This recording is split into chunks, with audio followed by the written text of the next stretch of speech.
Everyone. Nice to see so many active residents this morning. This is Katie Crystal, for those watching online, Chair of the County Board, joined today by my colleagues, Ms. Garvey, Mr. DeFerranti, and Mr. Carantonis in person. Due to medical reasons, Mr. Dorsey is joining us from the Columbia Forest neighborhood this morning. Mr. Dorsey, are you on the line? Board Member Dorsey reporting for duty, Madam Chair. Good morning. Thank you. Thank you all so much for joining us. I am actually going to make a brief announcement before we begin today, not about today's meeting, but about something that is very top of mind, at least to some members of our community, which is to say, you may have read in the headlines, the FDA and CDC and Virginia Department of Health are very close to approving the COVID-19 vaccines to children as young as 6 months old, news we have been awaiting very eagerly. And so for those who are interested in knowing how Arlington will be making vaccine administration available for pediatrics and infants, please do visit our COVID-19 vaccine clinic scheduling webpage. You can find that by going to arlingtonva.us and searching for COVID-19. We will have more information hopefully as soon as our Tuesday meeting. But for those following along, the website is a great place to get breaking news from us and where to get vaccines in Arlington. Okay, so thank you for joining us this morning. Just a few words for those speaking. I imagine it looks like most folks are here for public comment, so just a couple of notes regarding public comment. If you're speaking in person, that podium height can be adjusted up or down using those arrow buttons. It helps us for you to speak clearly in the microphone. Not only can we hear you better, but those can hear you online better. For those speaking remotely, please keep your microphones muted and your cameras off until you're called on to speak. You need to unmute yourself using *6 if you're on the phone, or clicking the microphone button on the toolbar if you are using Teams on an app. I believe our Spanish translator is here in person. Good morning. Buenos dias. If you could introduce yourself. Good morning, Shirlington Varela, Spanish interpreter.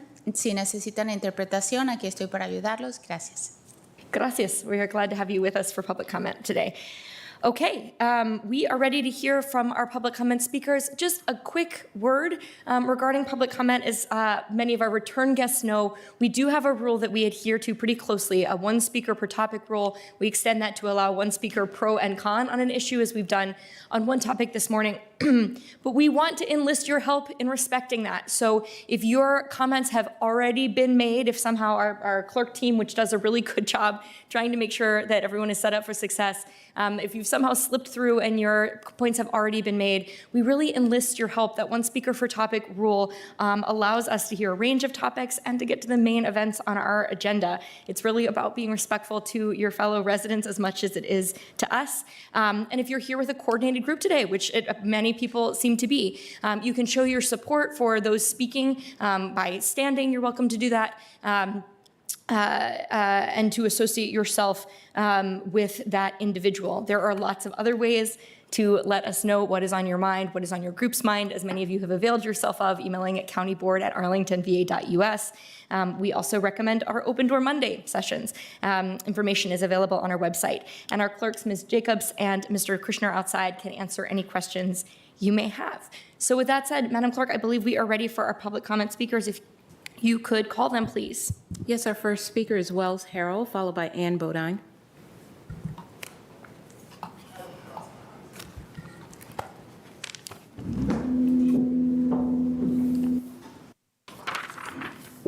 Good morning. Good morning, Madam Chair, Mr. Schwartz, members of the board. My name is Wells Harrell. I'm a homeowner in East Falls Church, and I'm here to voice my enthusiastic support for the staff's proposed framework on missing middle. I love my neighborhood, and sometimes when you love something, you just want to share it with others. That's what missing middle is about. It's also about choice, giving more families the choice to live in our residential neighborhoods. Maybe that's why missing middle is so popular. According to a recent survey of over 12,000 people in metro areas across the country, over 60% support missing middle, including 62% in the DC area. Missing middle is popular among people of color who were excluded from our residential neighborhoods by single-family zoning in the first place. It's also popular among young people, millennials like me and Gen Z, who have seen our incomes fail to keep pace with the skyrocketing costs of housing. It's also popular among renters, the majority of our county, for whom homeownership in Arlington is becoming increasingly impossible. Missing middle is about choice. The proposed framework, as the July work session approaches, gives you, the county board members, a choice. We see 170 homes torn down every single year. Do you choose to let some of those homes be replaced with missing middle homes that add more variety, increase more capacity, and cost less than the big expensive mansions that would go up instead? And do you choose to make Arlington more inclusive by allowing more of us to call neighbors our neighbors?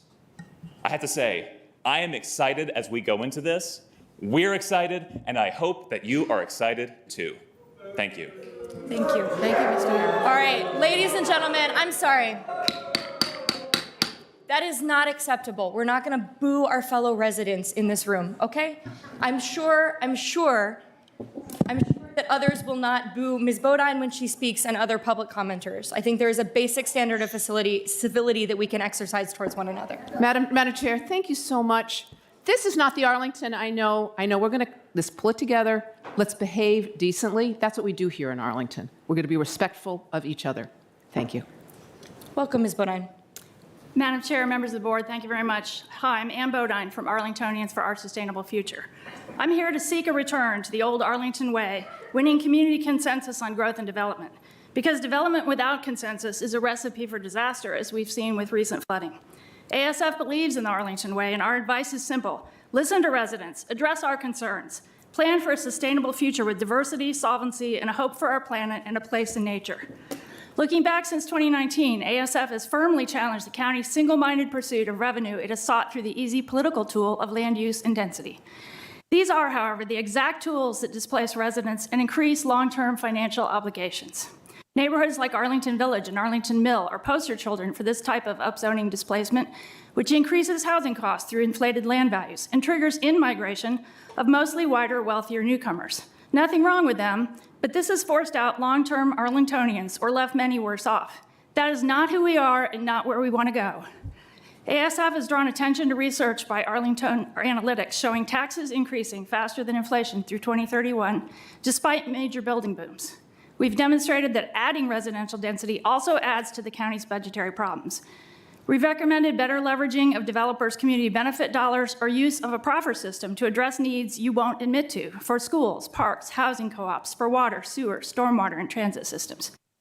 Now with the county-wide missing middle upzoning, we hear yet again that density will have minimal impact despite the 8-fold population increase.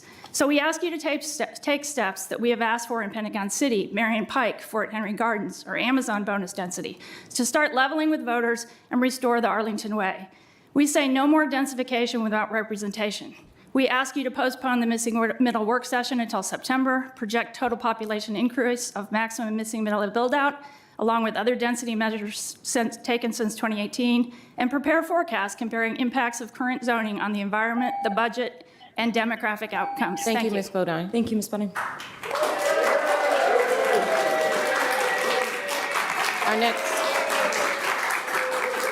Our next speaker is Susan Land. Good morning, Ms. Land.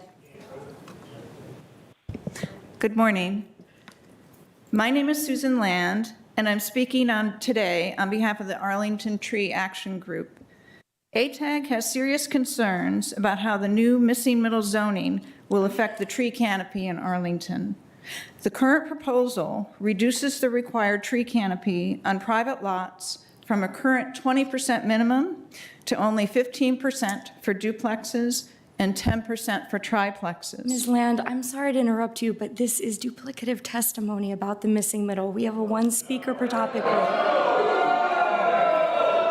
I'm sorry. If we're gonna be, It's about trees. I'm sorry, Ms. Land. We understood that you were interested in talking about tree canopy, not about the missing middle. I am talking about the tree canopy.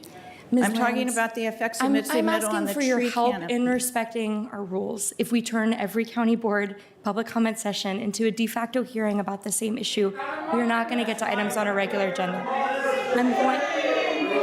I'm sorry. Thank you. I really appreciate your understanding. I submitted written comments. Thank you. We'll call our next speaker, please.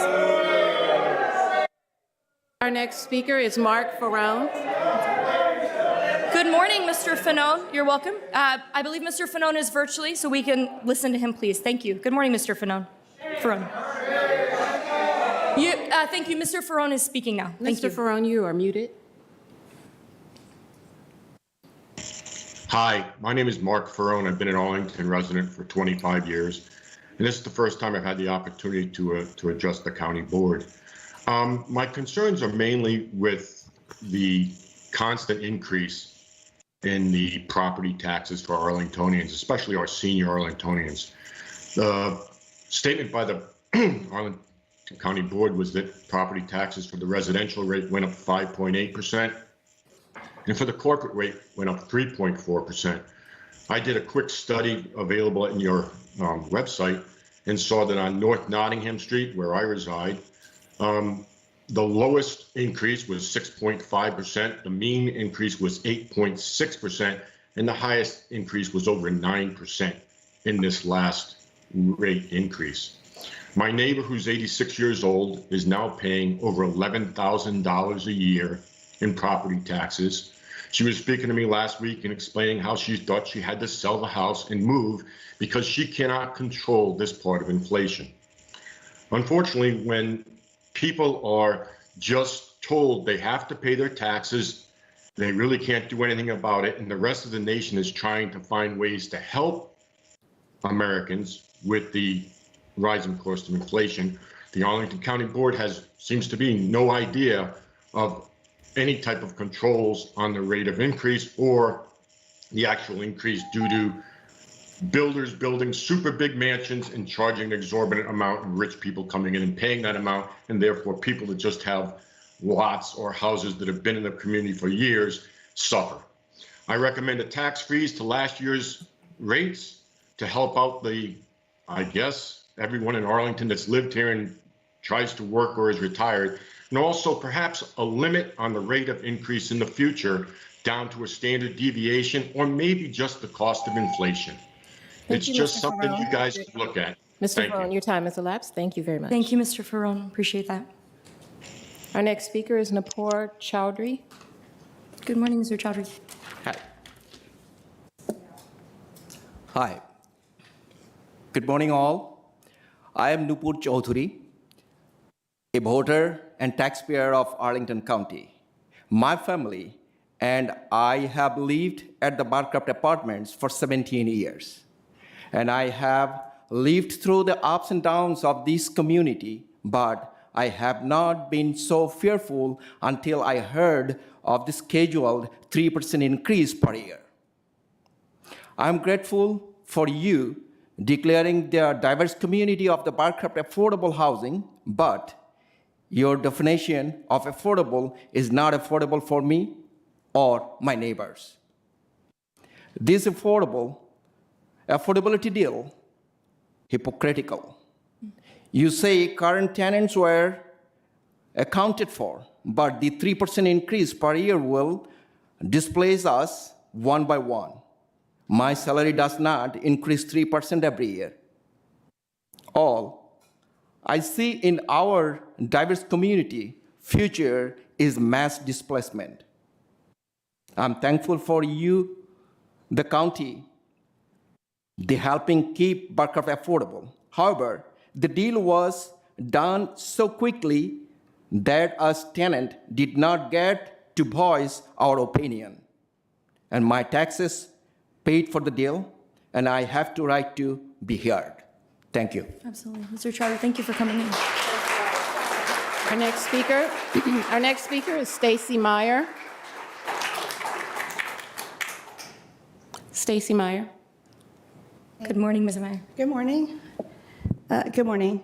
I'm here to present the resolution that was passed by the Arlington County Civic Federation, a federation of over 80 organizations in Arlington on June 14th, and this is an abbreviated version of it for time. Whereas Arlington County Planning states planning decisions are informed by extensive research, professional expertise, and community input, and the planning process relies on extensive community input. Individual residents can have a say on decisions that affect their neighborhoods and the county as a whole. Whereas there are numerous ongoing GLUP studies and amendments, including but not limited to the Crystal City Building Heights Study, the Melwood GLUP Amendment, and the East Street Residential GLUP Amendment. Whereas in at least two of these sector-related plan processes, residents and commissions have raised concerns about community priorities that were not addressed. Whereas the impact of these GLUP studies and amendments and their subsequent upzonings will affect not only housing density, but also parking, public schools, stormwater, and tree canopy preservation. Whereas upzoning frequently entails encroachment into lower density neighborhoods where residents have no approval rights and little leverage for negotiation when proposed upzonings will affect the use of their own properties. Therefore, be it resolved that the Civic Federation asks the county board to request the county manager and staff to seek agreement from adjacent neighbors and applicable civic associations when reviewing proposed GLUP amendments and upzoning requests, similar to the BZA process, which considers adjacent neighbor input before deciding residential requests for an exception to the zoning ordinance rule. Be it further resolved that the Civic Federation asks Arlington County Board to authorize a more robust process that provides for more meaningful and active participation, informative land use planning and zoning processes, including GLUP amendments, studies, long-range planning committee reviews of GLUP and zoning studies and amendments, sector plan updates, and amendments and similar planning efforts. And then there's a list of particulars that are suggested. Thank you, Ms. Meyer. Appreciate that. I imagine we'll receive the text from you as well. Our next speaker is Audrey Clement. Folks, if you could please let Dr. Clement make her comments. Thank you. Good morning, Dr. Clement. Yes, can you hear me? We can. Good morning. Welcome, Arlington County. I'm Audrey Clement, an independent candidate for county board. I attended this year's annual Green Community Tour on June the 5th and found it very worthwhile. Credit goes to EcoAction Arlington for organizing the event, the county for promoting it, and most especially the homeowners who have invested heavily in greening their properties. Because I was on a bike, I didn't get a chance to tour all of the destinations on the list, but what I did see was truly inspirational. Some have landscaped their yards to mitigate the runoff caused by rampant infill development. Others have rebuilt their homes inside out with seam-sealed insulation. Still others have installed renewable energy or are planning to do so. Also listed as a destination on the Green Community Tour were the extensive gardens surrounding Glen Carlin Branch Library, which are accessible to the public year-round. You don't need to tour the National Botanical Gardens in D.C. to enjoy the area's native plants. Just trip on down Carlin Springs Road from Ballston to South 3rd Street, hang a left, and there you are. Yet all this greenery costs money. Every homeowner I talked to said that while the investment to improve their property was worth it, it was steep. That means that most residents don't have the money to do it. And with no real estate tax relief in sight, it will be years before the average homeowner can even think about weatherproofing her home. If Arlington County were truly serious about equity, it would redress its regressive real estate tax structure that locks moderate income residents into energy inefficient homes. Thank you. Thank you, Dr. Clement. Our next speaker is Adam Theo, followed by Jeff Campbell. Good morning, Mr. Theo. Morning. Hi, I'm Adam Theo, the independent candidate for Arlington County Board. I'm pleased with the $331 million for stormwater projects in the proposed capital improvement plan. I hope the county remains dedicated to this ambitious 10-year plan every 2 years that it's updated. I hope to see a good chunk of the CIP stormwater funds go towards land acquisition in order to build engineered overland routes for floodwaters to follow, and perhaps even begin to undo some of the damage done by foolishly forcing small streams and creeks into underground conduits. Let's renaturize Arlington's small neighborhood waterways. I'm also looking forward to the proposed stormwater utility plan.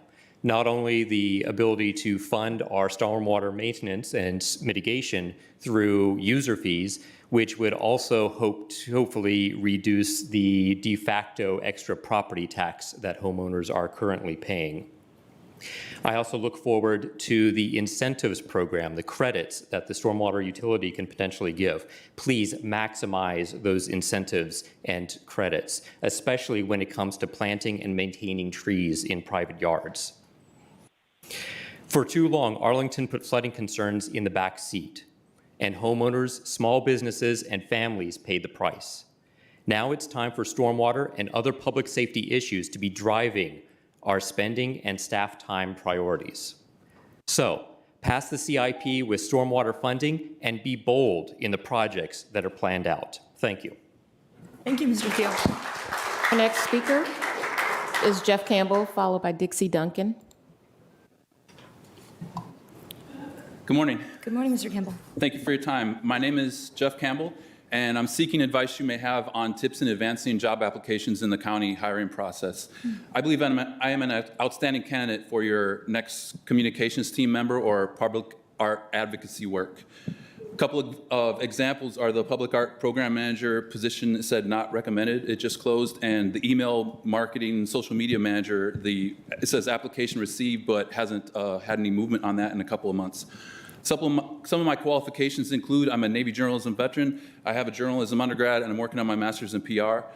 Some other things include I am a former social media manager of the Arlington's Barbershop Chorus, and I have been an admin assistant at Clarendon United Methodist Church, longtime member of Faith Lutheran, former member of Advent Lutheran. I'm a member of the Stagehand Union, Local 22. I work at theaters around the area, including Arlington on the Run, Off Bard, Signature Theater yesterday. I'm a member of the South Dakota State Society, where I handle some of their social media. And so any tips you may have on the advancing in the job applicant process for county, I appreciate it. Thank you. Thank you for coming in, Mr. Campbell. Our next speaker is Dixie Duncan, followed by Eric Jones. Good morning, Ms. Duncan. Good morning. I'm Dixie Duncan, and I'm a CPA, and I've been living in Arlington for many years, and I'm really concerned about budget.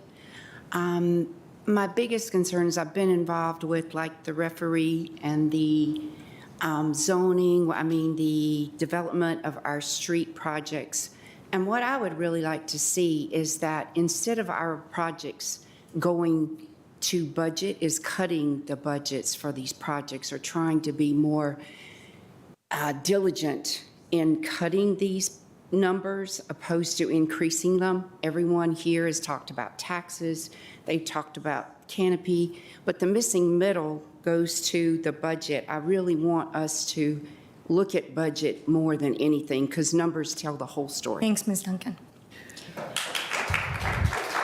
Our next speaker is Eric Jones, followed by Betty De La Cruz. Good morning, board. Thank you very much for allowing me to speak today. My name is Eric Jones. I'm a resident of Arlington for 5 years. I initially moved here, lived in an apartment. I'm a voter, I'm a taxpayer, I'm a small business owner, and most importantly, tomorrow I have the title of Dad.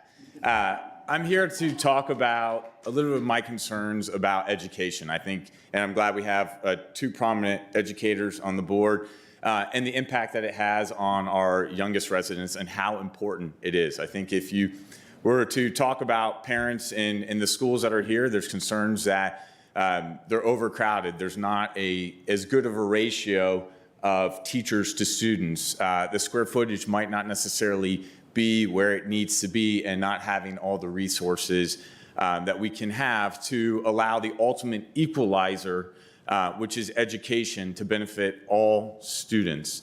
As we look at various development that comes in and bringing in more populations, I have not yet seen a study done on saying how we're going to tackle those issues of overcrowding and ensuring that all of our children get the necessary one-to-one time, or not even one-to-one time, right? That's a little bit too much, but enough time to be properly educated.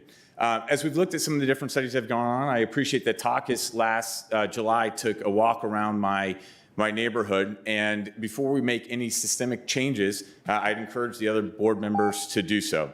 I think when we look at single-family houses versus apartments, go on Zillow. The number of days on Zillow is much higher for apartments than it is for single-family homes.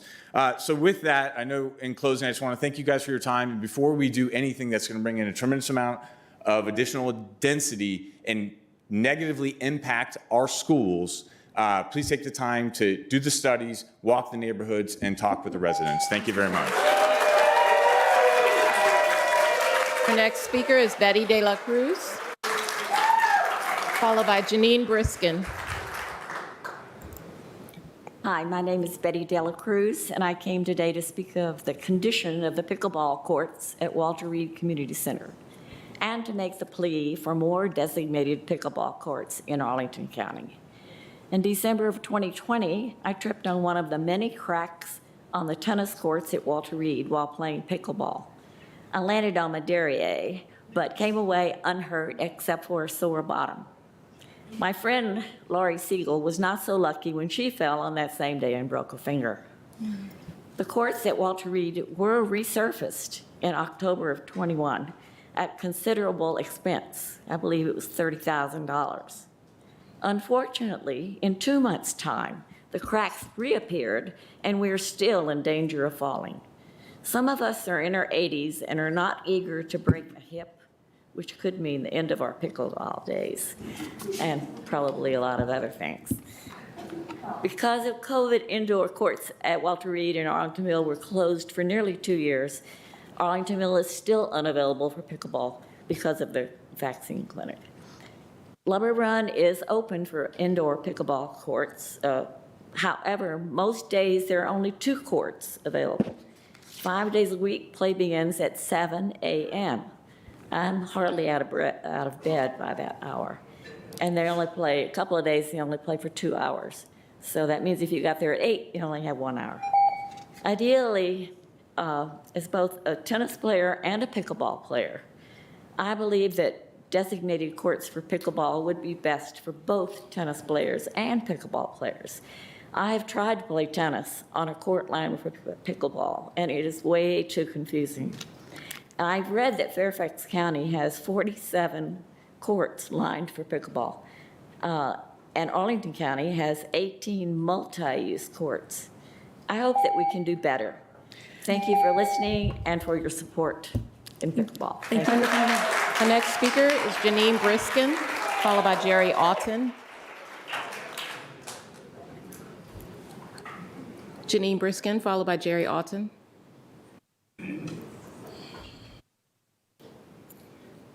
Good morning, Ms. Briskin. Good morning. I'm Jean Briskin. I'm an Arlington resident since the early 90s, and I live in a house near East Falls Church off of Langdon Boulevard. I'm here to talk about my concern about increased traffic on Langdon Boulevard. The county is considering a number of different development proposals, which would result in greater commercial development on Langdon Boulevard and greater numbers of people living adjacent to Langdon Boulevard. I live barely walkable to Metro as an adult.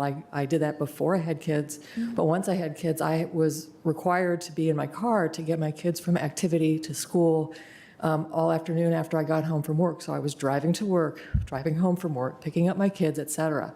With increased traffic, we're going to be facing a lot more air pollution, which causes adverse health effects, including asthma. With climate change, the extra air pollution is going to intensify in its impacts. And so I hope that the county will reconsider its plans to densify along Langdon Boulevard, both in the commercial districts and in the residential districts, so we can protect our air and reduce and prevent the increase of traffic along Langdon Boulevard. Thank you. Thank you, Ms. Briskin.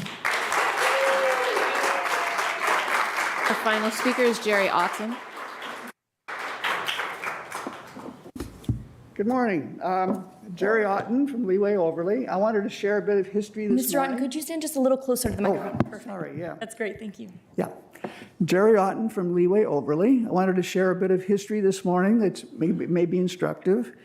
Over a decade ago, there was a national interest in promoting streetcars for development.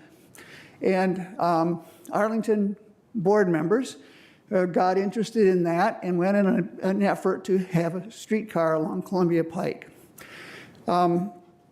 Many hearings were held. Claims were made that there would be billions of dollars of new development.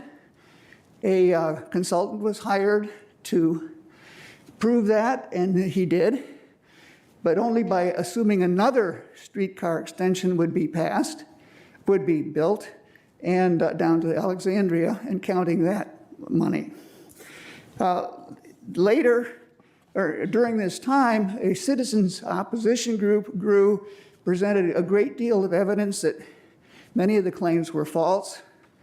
Eventually, 2 board members changed their mind and decided that maybe a streetcar wasn't such a good idea, especially since the state and federal government were not terribly interested in paying for the whole thing.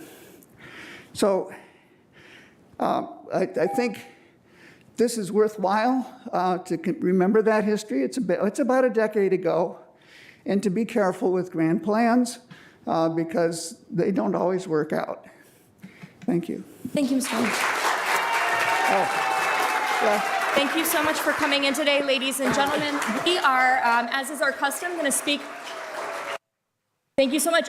We'll speak briefly to some of the concerns or questions raised today. I am not going to speak to the missing middle. I think, as you can tell, this is a very live and active community conversation. Board members have been deeply engaged in conversation with individual residents through a number of those fora that allow for more back and forth dialogue. But I just want to say thank you to those who respected our one speaker per topic rule to allow us to get to our other items on the agenda today. Mr. Ferrone, I truly appreciate your coming in to talk about property taxes. I think you've really highlighted the crux of the issue, which is the property tax rate versus the functional increase as property values or residential property values do increase. We are unfortunately limited by state law in setting rates that respond to changes in property valuation. I know that's been a great source of frustration for us. We can set only one rate for the entirety of the county, both residential and commercial property, and we cannot certainly differentiate among different types of residential property because we know that property values have increased disparately across the county. That said, I think your underlying point about being cognizant of the burdens that the property tax rate, even when it does not change year to year, as it has not for the past few years, the functional increase that has on residents. I just wanted to flag for you and anybody, especially your neighbor whom you mentioned in your 80s, and for anybody else who may be listening, we do have a real estate tax relief program that is targeted towards exactly the type of resident that you described, somebody who has perhaps been in their home for many years and is on a fixed income and is not seeing more income with inflation or certainly not keeping pace with the increased valuation of their property. That program is for them, and so we would encourage her, for anybody else who may be listening, to visit arlingtonva.us, search real estate property tax relief, or of course our clerks can provide more information, follow up with the county board, and we can get you connected to that program to see if it may be for you. Mr. Chowdhury, thank you so much. Mr. Chowdhury, thank you so much for coming in. Are you, I don't know if you're still with us this morning. I really appreciate hearing from a Barcroft resident your concerns about potential rent increases. One of the most important things I'd really like to impress now is that there will be no rent increases this year. It was really important to Barcroft residents. Your rent will not be going up in 2022, which is a big deal when nationally rents have gone up by 12%, right? But I do appreciate your point that 3% a year is a lot for residents. That is that is the absolute max that the property owner may increase rents. It's not a guarantee. And the most important thing I hope to convey, actually, as with the property tax relief, is that we are hard at work trying to reach out to Barcroft residents like yourself to make people aware of the many programs that we have available for rent assistance, for those for whom salaries are not increasing, for whom paying more for rent is a burden, especially knowing now that there is a committed cap of how much rents can rise ever. That allows the Barcroft apartments to pair more effectively with our housing grants program and many others. So if you're comfortable with us following up directly with you, we would love to do that. I also know that our staff from Human Services and Housing are on site at the Barcroft apartments quite often now, trying to get the word out to residents. So would love your help in supporting you and any of your neighbors that may need that, because recognized, certainly you talked about it, it's really frustrating when wages are not keeping pace with inflation or rent increases, and so we are here to help. Ms. Meyer, thank you for coming in on the Civic Federation resolution regarding GLUP studies, general land use plan amendments. Mr. DeFerenti, did you want to speak directly to the Civ Fed resolution? Sure. I appreciate Ms. Meyer came in to Open Door Monday, raised some of these concerns. We sent you an email with respect to it, with respect to the Civic Federation resolution. Happy to follow up and have further dialogue and conversation there. We do have a process with respect to some of the GLUP-related issues that you raised that works it through our committees extensively and helps us resolve significant questions and issues.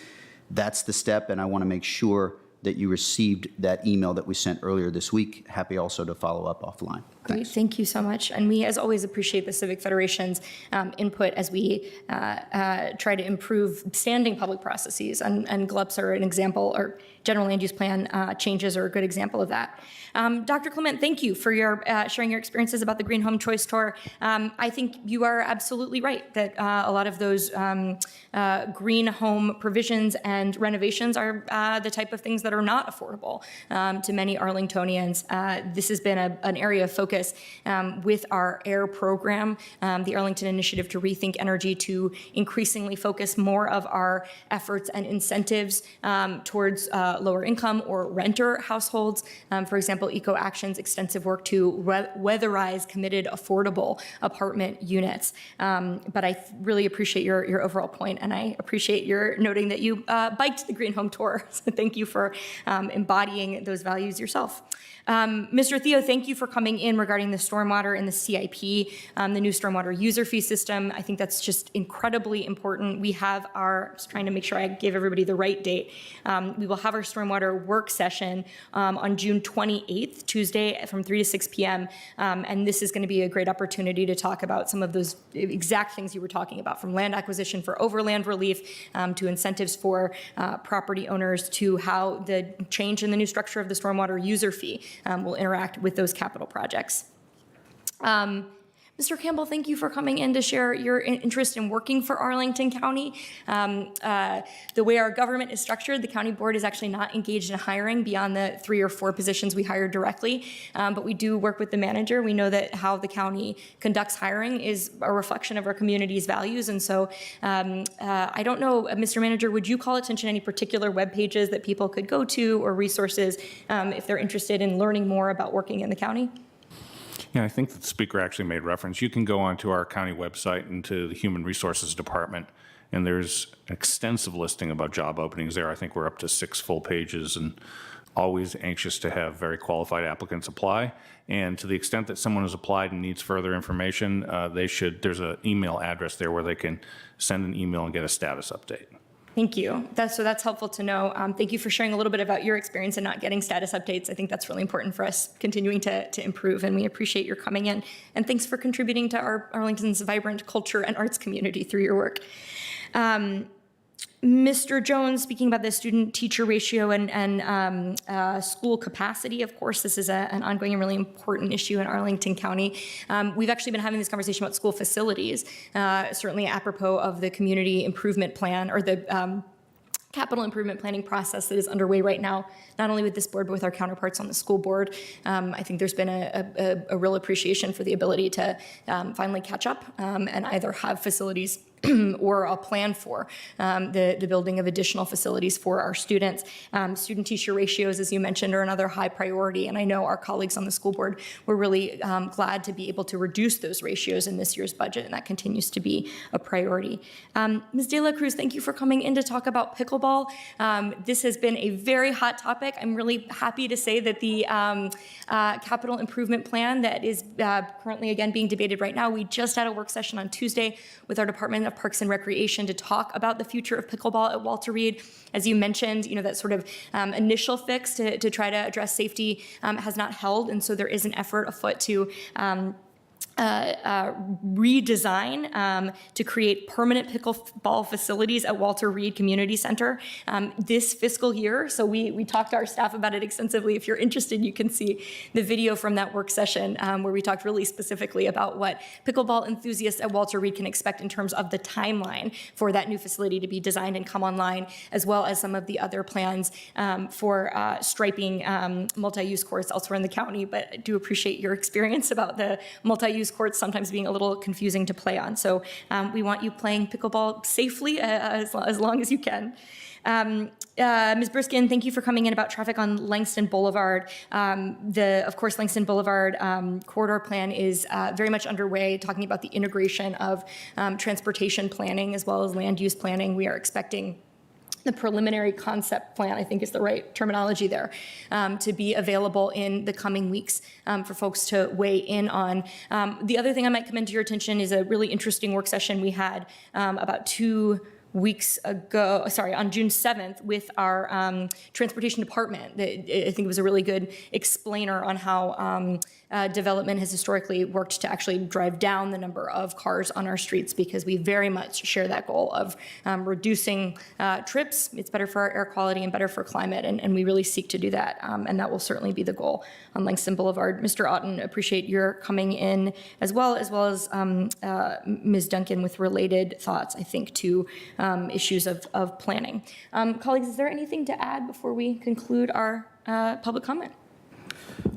I'll just say briefly, appreciate your remarks. Fiscal responsibility and being a good steward of all taxpayer funding is important, critical, and your comments on education also resonate.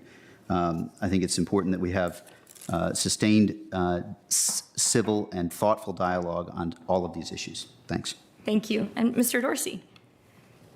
Thank you, Madam Chair. I'd just like to add a couple of pieces to a couple of the comments from speakers. So first to Mr. Ferrone, in addition to your excellent comments, Madam Chair, the circumstance that he described in terms of on one particular street in one particular neighborhood, seeing a variation in real estate tax increases that were certainly more significant than the countywide average, is a truism throughout Arlington County. And on the one hand, recognize that means that the advertised rates of average increase in the county mean precious little and are somewhat meaningless to individual taxpayers.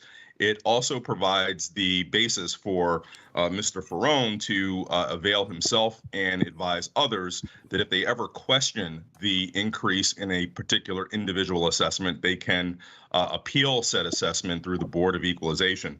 And furthermore, as it relates to the real estate tax relief program for seniors, I'll just remind us all that a few years ago, we went through an extensive community engagement process to adjust the eligibility standards to ensure that they were allowing the program to be responsive to the needs of seniors in terms of their assets and income, making it much more possible for seniors who may be caught up with inflation struggles and cost of living freezes to be able to avail themselves of the program where they may have been prohibited previously. If I can move on to Mr. Chowdhury, who is recognized as an active, and thank him for being an organizer within the Barcroft community, working with the ACE Collaborative. And I will just note that I think some of the information that has been shared about the Barcroft deal has somewhat been misunderstood. And as you explained, Madam Chair, the 3% increases represent a maximum of increase up to the area median income. And that is a protection that is not available for other residents of Arlington's committed affordable units. So their their rent payments can be adjusted up to a percentage level of AMI, which, as we know, can fluctuate quite dramatically from year to year. At Barcroft, there's an additional protection that regardless of what happens there, rent increases are capped at 3% annually after an entire year of no rent increases at all. So I just bring that up to make sure that everyone understands that, but two, also to recognize that we must look at this Barcroft deal through the lens of what would have happened otherwise. Without this opportunity to secure this community, there would have been no restriction on the amount of rent increase that the previous owner could have charged. Or in the event of a property transaction to someone who was not committed to affordability, we could have been looking at the mass displacement of well over 1,300 families. And lastly, Madam Chair, just to Ms. Clement, who brought up something that I'm very concerned with, the inability of Arlington to take the most crucial element of the revenue that we raise, the real estate property tax, and do meaningful things with that to be responsive to the needs of our community. I would advise her to take a look at Chapter 32, because the very issue that she raised, the regressivity of the property tax, that is something that is absolutely true. And unfortunately, it's not anything that we can do anything about because of the prescriptions in state law governing how the real estate tax is to be assessed and collected. Thank you, Madam Chair. Thanks. I appreciate that, Mr. Dorsey. Thank you. All right. I believe that concludes our public comment period. We're going to move on to our regular agenda, and we thank those who've come in this morning. Okay. So Thank you so much. Thanks. Okay, we are going to move on now to our regular agenda. Madam Speaker, have any items been pulled from our consent agenda? Thank you so much. You're now disrupting our ability to do our work, and so we'll ask you to please leave quietly. Madam Chair, if I might. Excuse me, could everyone please behave as we do behave? What, madam, please. In Arlington, we have a way of working together. You may be seeing how people behave elsewhere in this country and across the river. We are facing many issues, and we need to stay together and behave well so we can solve our problems. Yelling and screaming has never been a way to solve problems. If you want good participative government where we work, ma'am.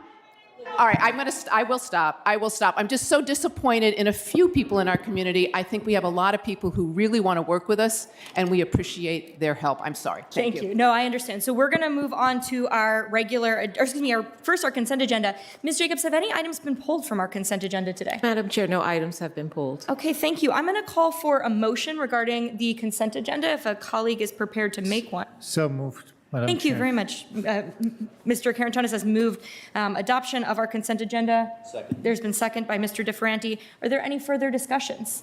Okay, seeing none, I believe that we are ready for a vote on the consent agenda. All in favor, please say aye. Aye. Aye. Any opposed? Okay, that carries unanimously. We have a number of items that we just approved because they are on consent does not mean they are not important. So there are a number of investments in our community, acceptances of grants, and other important items, and we encourage our community members to look at that consent agenda to see what may be coming to their neighborhood in terms of investments if they are so interested. Okay, I believe with that we are ready to move on to our regular agenda. Ms. Jacobs, could you please call our first item? Yes, our first regular agenda item is item number 30. It's a use permit for a unified commercial mixed-use development and associated ordinance of vacation for property at 2608 Shirlington Road. Thank you so much. I am going to turn to the manager to introduce the staff team who have evaluated this project. Thank you, Madam Chair and members of the board. Kevin Lamb is here along with Maxine Chumley, and I'm going to turn it over to Kevin for the presentation.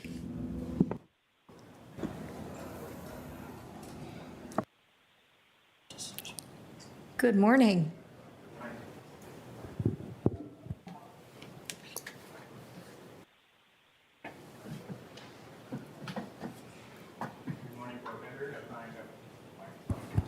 There you go. Thank you. Good morning, board members. I'm Kevin Lamb with the Planning Division, and today I'll be presenting the 2608 Shirlington Road Akhmad project. So this proposal consists of two items for your consideration. The first is a 4-story multifamily residential building with 30 units. And the second item is a ordinance of vacation to vacate a 1,081 square foot portion of county right-of-way. So the applicant, Shirlington Investments LLC, is proposing a new unified commercial / mixed-use development project, also known as an Akhmad, located at 2608 Shirlington Road. The site is located in the Green Valley community and is currently vacant and partially developed with gravel and asphalt surface parking. So the site is bordered by low-density commercial businesses to the north and the south, vehicle service establishments across Shirlington Road to the east, and the Bowman's Hill townhomes to the west. So the proposal consists of a building of 30 units, including 3 on-site affordable units, a partially below-grade parking garage with 27 parking spaces, 11 of which are tandem parking spaces, the vacation request for a portion of county right-of-way, and then finally, a few zoning ordinance modifications, these being density exclusion, building placement, and required parking. So as part of the proposal, the applicant is requesting to vacate 1,081 square feet of county right-of-way, which is located on the west side of Shirlington Road and also adjacent to the applicant's existing site. So the county right-of-way, which was previously a portion of abandoned railway, was acquired by the county as a fee simple parcel and later dedicated for public street purposes so that the adjacent privately owned parcels would have frontage on a public street. So the applicant is requesting the vacation in order to facilitate redevelopment at the site in a manner consistent with the Green Valley Village Center action plan.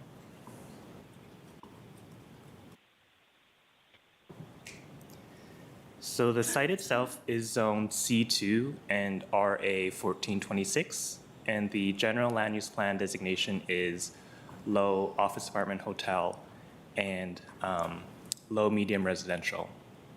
So although the zoning and the GLUP are split between two designations, the site is located entirely within the Green Valley Village Center Special Revitalization District and is therefore eligible for utilization of the Akhmad tool and is also consistent with both the zoning and the GLUP. So in 2003, the county board adopted a zoning ordinance amendment that established Akhmad's as a use permit tool with the intent of encouraging pedestrian scale mixed-use development while revitalizing commercial areas. Then in 2004, the Akhmad regulations were modified to include new provisions specific to sites located within the Special Revitalization District in order to implement the vision and goals of the action plan. So pursuant to section 10.2.4, Akhmads are permitted in all areas in the Special Revitalization District, provided they are consistent with specific development standards. So adopted in 2004, the Green Valley Village Center Action Plan outlines a vision for revitalizing Green Valley by encouraging mixed-use, pedestrian-friendly development centered around the John Robinson Jr. Town Square.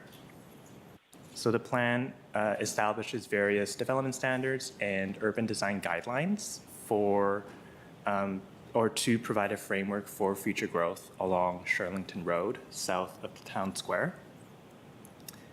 These include higher density residential or mixed-use buildings, additional density incentives for the provision of on-site affordable housing. New development should predominantly consist of masonry or wood and respect neighborhood styles.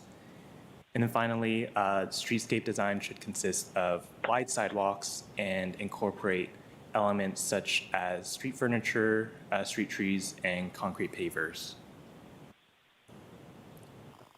So here's a sample of some of the Akhmad development standards, which comprise the Akhmad zoning ordinance checklist. So staff uses this checklist in order to assess an Akhmad's conformance with the development standards and is included as Appendix A in the staff report. So one component I did want to highlight for you is relates to the building's design in relationship to the public realm. So while much of the building's original design and materials remains, staff did work with the applicant to enhance the building's relationship with the street, including the original blank end walls at the front of the building, which are visible from the public right-of-way, the deep garage entry recess, as well as a lack of streetscape elements. So based on staff feedback, the applicant worked to incorporate inset brick panels on the sides of the building, installed a new industrial-style garage door, which is located closer to the sidewalk, and then also enhanced the streetscape with furniture, trees, and concrete pavers as recommended by the action plan. So the applicant is requesting the following zoning ordinance modifications. The first is density exclusions for a below-grade parking garage area used for maintenance purposes. The second is a reduction in the percentage of the building's facade abutting the back of the sidewalk. So staff supports this modification as the project maintains a consistent building edge at the back of the sidewalk along Shirlington Road. And then lastly, the applicant is requesting a reduced parking ratio of 0.9 spaces per unit or 27 parking spaces. And staff supports this modification as the reduced parking ratio is helped mitigated through the use of 1110 parking spaces as well as transportation demand management strategies. So here's a timeline of the public review process. The Akhmad Review Committee reviewed this project at a virtual meeting on March 31st, which included participation from representatives of the Green Valley Civic Association as well as the Bowman's Hill Community Association, both of whom have expressed support for the project. The discussion focused on these topics, but participants raised no major issues. The project was also heard at the Transportation Commission, Planning Commission, and Housing Commission, where the different items were approved unanimously. I will note at the Planning Commission, the Green Valley Civic Association did provide public comment expressing their continued support for the project. They also requested their Civic Association be part of the pre-construction meeting as outlined in condition 10B. So the applicant has agreed to modifying that condition, and the updated condition is reflected in the draft report before you, or staff report before you. So overall, staff supports the project as it advances several county goals and policies. These include furthering the goals of the action plan by developing higher density housing south of the town square along Shirlington Road, providing streetscape improvements on Shirlington Road as recommended by the action plan, providing 3 on-site committed affordable units, advancing the objectives of the Affordable Housing Master Plan, and then finally committing to achieve Earthcraft Gold certification, furthering the goals of the Community Energy Plan. So therefore, staff recommend the following for your consideration today. And that concludes my presentation. Happy to answer any questions. Great. Mr. Lamb, appreciate that. Mr. Mondelez as well. Thank you for joining us. We are glad to have you, and we'll ask you to stay on standby. I do believe that we have representatives of the applicant with us. Is that correct? Ms. Clark, Mr. Grice, Mr. Siddiqui? And is it correct that there's not a presentation from you all, but you're available to answer questions? Is that right? Hello, yes. Can you hear me? We can. Good morning. Good morning. Great. Okay. We are glad to have you, and we'll draw on you for questions as needed. I think we now have, I believe, a presentation from Ms. Peterson with our Planning Commission. Thank you so much for joining us. Thanks for being a voter today. You can sit wherever is comfortable for you. You're welcome to, if we want to say. Okay. Good morning.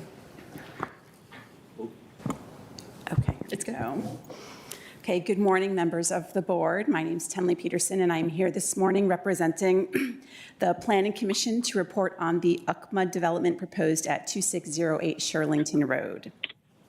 I'll start off with our commission recommendations and then get into the details of our conversation.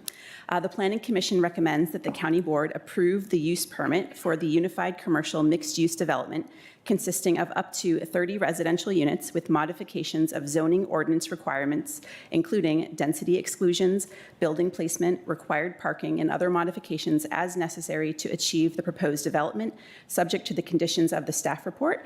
This was approved unanimously, 9-0 vote. The Planning Commission finds that the attached ordinance of vacation to vacate a 1,081 square foot portion of Shirlington Road located on the west side of Shirlington Road, adjacent to 2608 Shirlington Road, Arlington, Virginia, RPC number 31-033-017, with conditions is substantially in accord with the Comprehensive Plan of Arlington County, Virginia. That also passed unanimously 9-0. So we heard this at our June 8th hearing a couple weeks ago. And we heard from 4 staff members, 2 from Department of Environmental Services and 2 from CPHD, and we also had the applicant to present to us and answer questions. To start off, we did hear public speakers from Civic Association as well as Transportation Commission. Their report was reported on. The community is in support of this project. The Green Valley Civic Association had submitted a letter as well as speaking with us in person. They believe that this fits well within the aesthetic of the community. They were supportive of the committed affordable housing units, and they also liked the landscaping choices. They did have a request that a pre-construction meeting with the applicant does happen in the same timing as one of their Green Valley Civic Association meetings, so they can get maximum attendance at that pre-construction meeting, and the Planning Commission was supportive of that and did encourage the applicant to follow that request. The Transportation Commission did approve the vacation and felt that it was consistent with the Master Transportation Plan, and so also voted to support this vacation. And at the SPRC meeting, Commissioner Bagley, who chaired that, while there's not votes that happen at SPRC meetings, she did note there was no kind of controversial issues and that the meetings went very well, and she also noted that the Civic Association was in support. So as far as the Planning Commission's discussion, we talked about a number of topics, the first of which was transportation. Commissioners noted that there were only 2 electrical vehicle charging stations, which is lower than the commission generally requests. This was what was actually requested from the county staff, so the applicant did follow the staff recommendation, but commissioners still did say, look, you've got to keep improving electric vehicles. They're becoming more common. At least lay the conduit lines in the garage so that future vehicles, charging stations can be added in the future. The applicant said at this time they're not going to be doing that, and my colleagues kind of said, look, it's way more expensive to do that in the future, so you should actually put that small investment in now rather than having such a higher investment in the future, which will probably disincentivize you to actually put that conduit in the future. The second transportation issue that we discussed was the bike parking. There will be 12 spaces in this development. My commissioners wanted to know if there would be e-bike parking, plug-in stations, as well as if there would be accommodations for cargo bikes, which are becoming a little bit more common nowadays. And the third transportation topic was pickup drop-off. There is no dedicated location for pickup drop-off on this site, which generally is a concern of planning commissioners since it can result in blocked traffic and safety issues. We also talked about accessibility. The building is fully accessible. There will be 1 fully accessible type A unit. The location of that unit is to be determined, and the Planning Commission had asked that the applicant work with the Disability Commission to make sure that it is in the proper place in the building. So the applicant had said, oh yeah, we can probably do that. So, maybe you all can kind of make sure that actually happens because the Disability Advisory Commission will have a great input there. The third topic was architecture. You'll notice the building is very nicely designed. One of the back sides does not have any design. There's no fenestrations. The reason was that the build-to line is right up to the property line, so we by building code can't have real windows there. But commissioners were a little bit disappointed that there aren't at least the kind of decorative punch-outs of the wall. A mural was also proposed as like an easy way to make that blank wall a little bit nicer designed. We discussed questions about the vacation. It's more or less like the sale of a land. Were there any alternatives or other mechanisms that could be done that would allow the project to go forward? The answer was no. This was actually required. The vacation was necessary to comply with the build-to lines recommended by the Green Valley Village Center Action Plan. We had asked, is there any concern about needing that land for utilities? And the answer was ultimately no. Finally, the Planning Commission had encouraged the applicant to make sure they do hold the pre-construction meeting that I referred to earlier with the Green Valley Civic Association, so we can get maximum participation in that meeting. There was questions about dog relief areas and how it could potentially affect landscaping. There are not special dog relief areas on this project. And finally, we discussed a lack of 3-bedroom units, in particular when they're CAF units. It limits who can actually use the space. If there's a family with children of different genders, they're not allowed to share a bedroom by policy. And so a family with a daughter and a son wouldn't be able to rent in this building with a committed affordable unit. So we thought that is a disappointing result of not having any 3 bedrooms. So in summary, Planning Commission did unanimously support this Akhmad and the vacation. I've read the official recommendations at the top of this presentation, and I'm available for questions if you all have any. Thank you so much. Thank you so much, Commissioner Peterson. Thank you for that robust conversation at the Planning Commission and for being with us in person this morning. Ms. Jacobs, do we have public speakers on this item? Yes, I'm sorry. Excuse me. No problem. We have one speaker on this item, Robin Stombler. Good morning, Ms. Stombler, and thank you for your representation of Green Valley Civic Association throughout the process. Thank you. And good morning, Madam Chair and members of the board. My name is Robin Stombler, and I'm speaking today as First Vice President for the Green Valley Civic Association. Our Civic Association has submitted 2 letters regarding this project, so I won't belabor those points, but instead let me just say that the Green Valley Civic Association supports this project on Shirlington Road. It fits well within the vision and aesthetic we have for our community. We are pleased to see the applicant commit to a percentage of affordably priced units for those households earning up to 60% of area median income. Also, the modern industrial design of the building has received high praise from the community, especially the charcoal colored and dusty white brick and the window inset elements in the front. Considerations for landscaping, especially in the back of the building, that might mitigate possible noise, has been noted positively, as has the biophilic components on the south side of the building. Regarding parking, the Civic Association believes for this particular property that the parking spaces allotted will be sufficient. We base this decision partially on the desirable scale of the building and the relatively smaller apartment unit sizes. A bus stop is less than 1 block from the proposed building's entrance, and the county, as you know, will soon be building a multi-story parking garage across the street. We do hope there will be a way for that garage to accommodate community parking at some point. Overall, we commend the applicant on their inclusive and communicative dialogue with the Civic Association. This dialogue, which began well over a year ago, is an example of how best to engage with our community. We found the applicant to be open to our suggestions and concerns, and we are hopeful for this project's future. With your approval today, we look forward to welcoming this housing development to Green Valley. Thank you for consideration. Really appreciate that, Ms. Stombler. Thank you. Do we have any other public speakers on this item? We do not. Okay. I think this one is probably straightforward enough that we could begin with a motion. I'm going to turn to Mr. Carantonis to make that motion, please. Thank you, Madam Chair. I think that's appropriate to proceed with a motion for the purpose of discussion. So this is a complex motion of 2 parts. I'm going to move both because the approval of the latter, presupposes the approval of the former. So therefore, I move to approve the use permit for a unified commercial mixed-use development consisting of up to 30 residential units with modifications of zoning ordinance requirements, including density exclusions, building placement, required parking, and other modifications as necessary to achieve the proposed development subject to the conditions of the staff report attached to this item.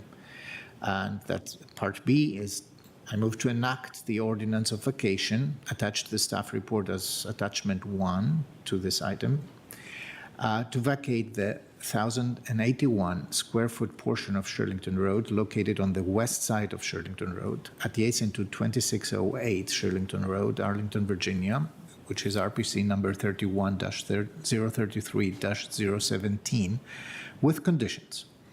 In addition, to authorize the Real Estate Bureau Chief, Department of Environmental Services, to execute on behalf of the County Board the deed of vacation and any other documents necessary to effectuate the ordinance of vacation set forth in attachment 1 to the staff report, subject to approval of all documents as to form by the county attorney.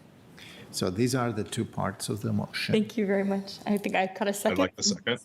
Oh, whispered second. Excellent. From Mr. DeFrenti. Mr. Carantonis, would you like to begin the conversation by speaking to your motion? I think Ms. Stombler made a very compelling argument already for this motion. I wanted to just add to that. It's really encouraging to see, and I say that under the impression of the public comment that we just received ahead of discussing our agenda today. That's really encouraging to see that the zoning ordinance amendment adopted in 2003, so almost 20 years ago, to allow for and permit a new category of special exception use permits for small-scale unified commercial mixed-use developments bears fruit almost these 20 years later. So without this amendment, and according to the staff report, the by right potential of this lot would be one single household and 15.6 thousand square feet of commercial uses of doubtful viability today. So what this 2003 amendment delivers here is a home for 30 households, 10% of which is committed affordable, two family-friendly households on family units there, in an accessible unit, in a gentle scale of a 4-story mixed-use development, which will continue the transformation of the Green Valley's industrial edge along South Shirlington Road, which is the location, as Ms. Stombler noticed, of the new art bus operations and maintenance facility. There's a new church that's going there, but also the new Jenny Dean Park, the John Robinson Square, etc. So I'm particularly happy to move this, because it's a great example of how we manage growth and long-term community development in Arlington. It brings to the surface these 3 key ingredients of the not-so-secret sauce. So first of all, the thoughtful lifting of barriers and overcoming stiff and outdated restrictive legacy zoning in a way that creates space for new neighbors, invites neighborhood small businesses, delivers a pedestrian-friendly realm, and that with access to multimodal transit options and significant civic and recreational assets. Then the second ingredient is the investment in these public assets that support all the above, that enhancing the quality and accessibility of public parks, creating new and upgrading the public spaces, the squares, and other locations of civic life, and planning well and for the commensurate civic and civil infrastructure that goes with all this. And the third one is that we do that with community, in close collaboration with our community and in an equitable way across the entire territory of the county. So I think this is a good example of how things can go very well and how long it takes actually sometimes between when we recognize the need of changing something and when the change actually happens, in this case, 20 years. Thank you. Thank you. I appreciate that framing, Mr. Karantonis, and I think that complicated motion will hopefully be the hardest part of this vote. So if there are any questions, maybe we'll start with a round of questions if we've got them, starting with Ms. Garvey, Mr. DeFranti, and then Mr. Dorsey. Yeah, I had 2 very different questions, so I'm happy to just take them one at a time if you want, however you want.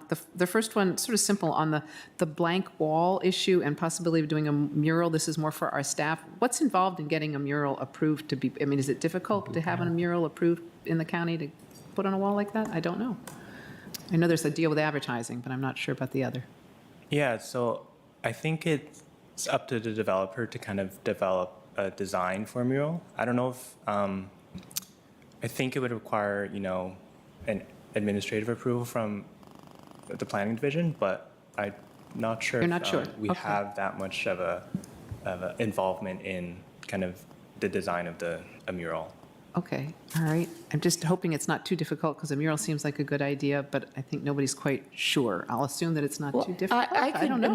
Obviously, this is something that our public art program within Cultural Affairs can help shepherd and steward. I know one of the things they frequently do is broker introductions with artists, can engage the community. I know, I suspect Ms. Somler could also speak to the strong interest that Green Valley has had in local artists or being part of that. I think that the question is perhaps one of expense, and because this is obviously not a negotiated community benefit here. Okay. Yeah, maybe no, a question for the applicant about their level of interest. Yeah, maybe. And the applicant may not even be thinking about it. I'm just wondering how difficult it is to do, because I think it's probably a good idea and how much they have to go through, but I will let that go.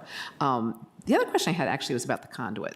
That was brought up, that it's relatively inexpensive to put in a conduit for electric charging now, and if you don't put in anything, then it's pretty expensive in the future. That seemed like a reasonable concern, and maybe this is from the applicant, what they're thinking about, at least putting in the conduit and what that cost would be. Can you guys hear me? This is the applicant. This is Lisa Clark. Yeah. Hi there. Good morning. Hi. We are willing to put in the conduit ahead of installing the EV charging stations. The Planning Commission brought up a great point, and we're willing to have the conduit ahead of time. That's excellent. That's great to hear. I don't know if we don't need to make that a condition. We'll just assume that it'll get done, I think. Yeah. I hope. I see nods. All right. I may follow up on that. We'll plan on you putting in the conduit, and I appreciate that. Thank you. I'm prepared to support the motion. Thank you. Thank you to the applicant. That is good news to hear. All right, Mr. DeFranti.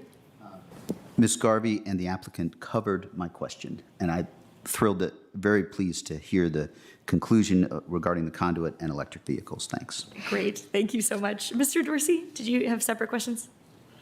Ms. Garvey surfaced it, but I'd like to close it since we have Lisa Clark representing the applicant to know whether or not the conversation about public art, whether it be a mural or some other installation, whether or not that's one you are willing to have moving forward, or is the plan for the facade wall with the inset panels your final decision?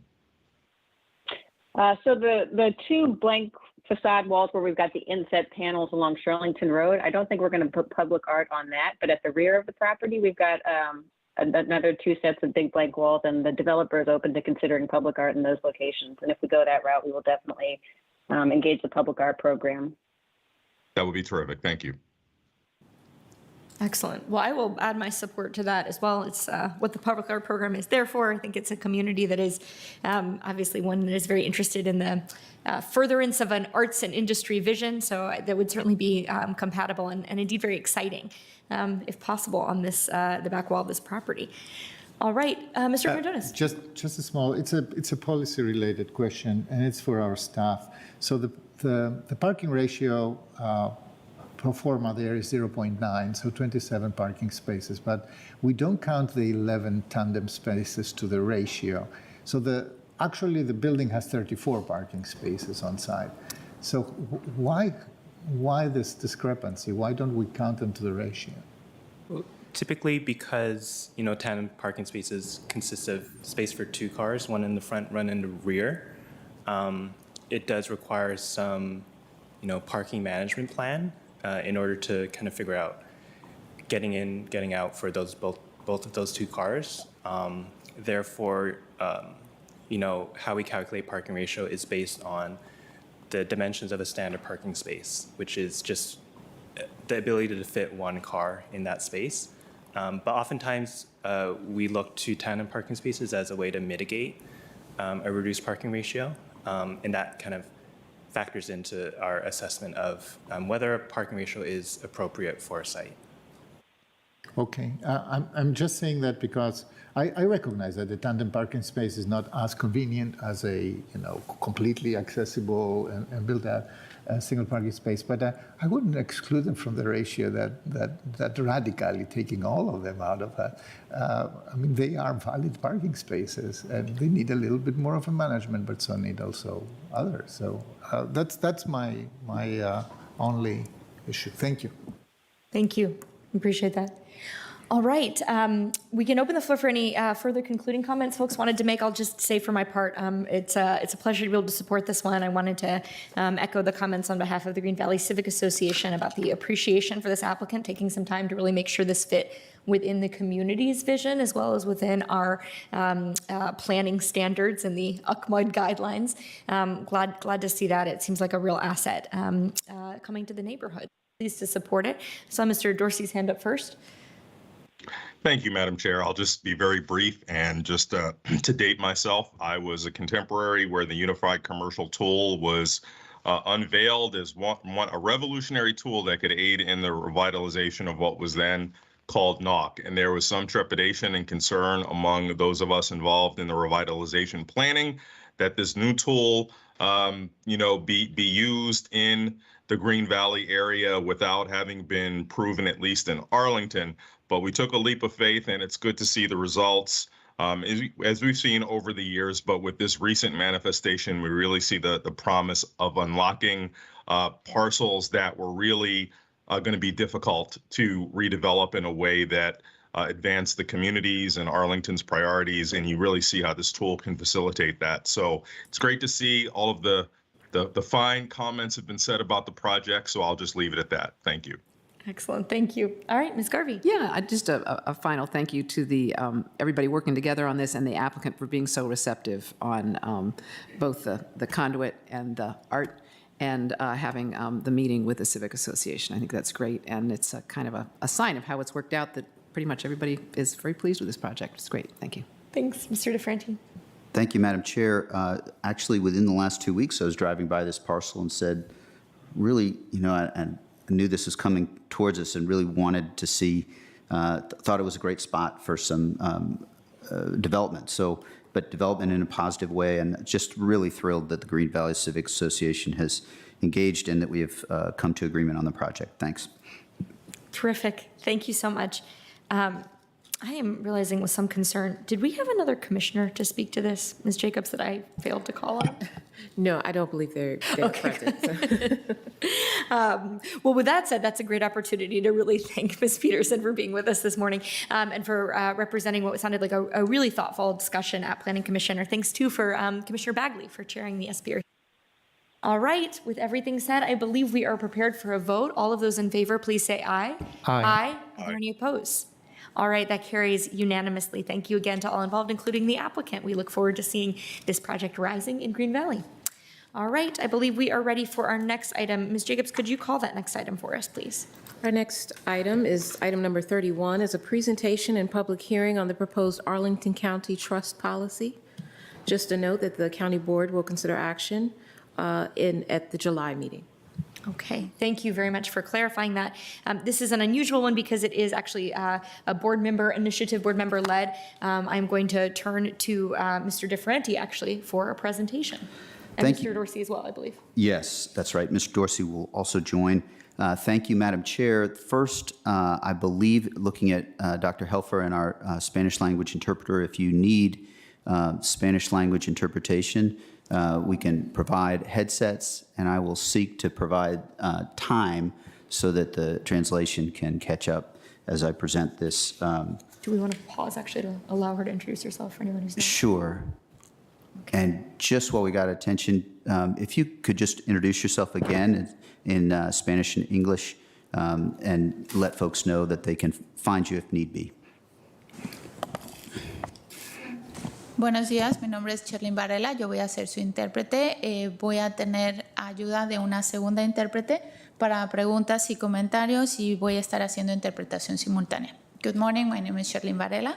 I'm the Spanish interpreter. I will have another partner interpreting for this item, and I'll be doing simultaneous interpretation. Thank you so much. And actually, I have an item too, which I may ask you to interpret, which is anybody who would like to access the service can call as well, 657-390-7604 to access the Spanish language translation service. A todos los que les gustaría tener el servicio de interpretación en español por teléfono pueden tener acceso a este servicio llamando al 657-390-7604. Muchas gracias, señor Barrio. Okay, Mr. DeFranti, back to you. Sorry for that introduction, or that pause. No problem. Thank you. So we'll go ahead and I have some slides I'll present, and we'll start with the next slide. We'll talk first about process. We've been having a discussion even prior to September 2021, but we had a first draft framework to work to strengthen trust with our immigrant community, and that came forward in September 2021. We were then said at that time we wanted to solicit community engagement on policies designed to reaffirm what we've done. For background, we've passed in 2007, 2011, and perhaps most importantly in 2017, strong affirmations of the inclusivity that is Arlington values. And you can see above the door as you walk in part of our commitment to that inclusivity. We felt we could still take additional steps working with our community and our advocates. And so that's what led to September 2021. In November, we held, I believe several in this room and several, a number of individuals across Arlington. I think it numbered above 60, participated in 6 small group conversations to hear from our recent immigrant community about your experiences, their experiences with government, as well as opportunities to increase trust and respect in those experiences. Next slide. Took some time after November 30th to put together a summary of those conversations. We sought to be faithful and true to what was brought forward. There were significant concerns, and that summary is on our website. If you Google Arlington County Immigration, you will see, or you could more specifically, Immigrant Community Draft Policy, you will see that summary. It's 12 pages with a 2-page executive summary. I'm giving a minute because I've been speaking a little quickly. So here we are, June 2022, and we have an updated policy that tries to incorporate some of the comments we received, and we are not going to be taking final action at this meeting. We're going to take comments and thoughts, consider them, and then we'll take final action next month in July. I think that's a very important point. We want to hear thoughts from our community and advocates. Next slide. Here are the questions that we asked. Dr. Helfer, our assistant county manager, helped, and we engaged. Here are the questions we asked on November 30th. There are 4 key areas. Experiences with county government. One thing we learned is that to many, the differences between local, state, and federal government are not clear. It's really on us to seek to be welcoming, and we have to be aware that many don't see the distinctions between county government and state and federal government.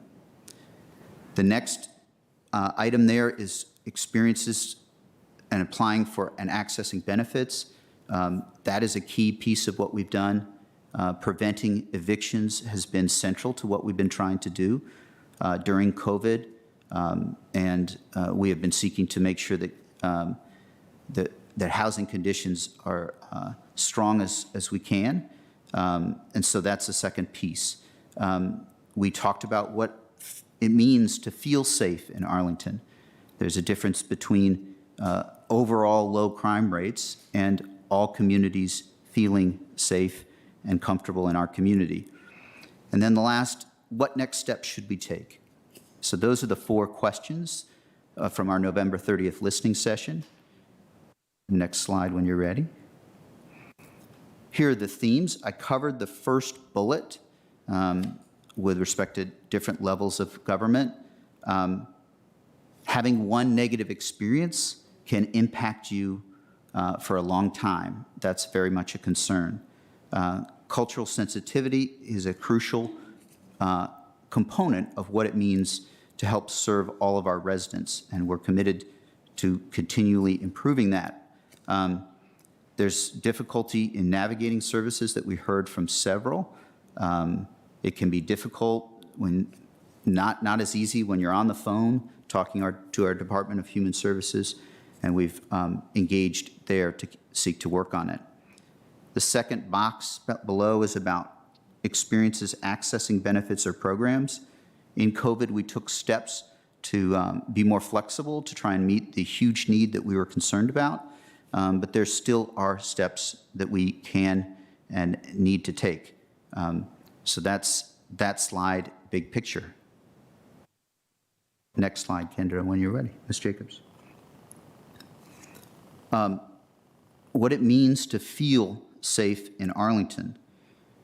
Referred to the importance of in 2017, I was not on the board, but colleagues did make a clear statement because of concern about the national elections in 2017, in part, that we would stay a welcoming community. And as much as we seek to do that still, there's still fear.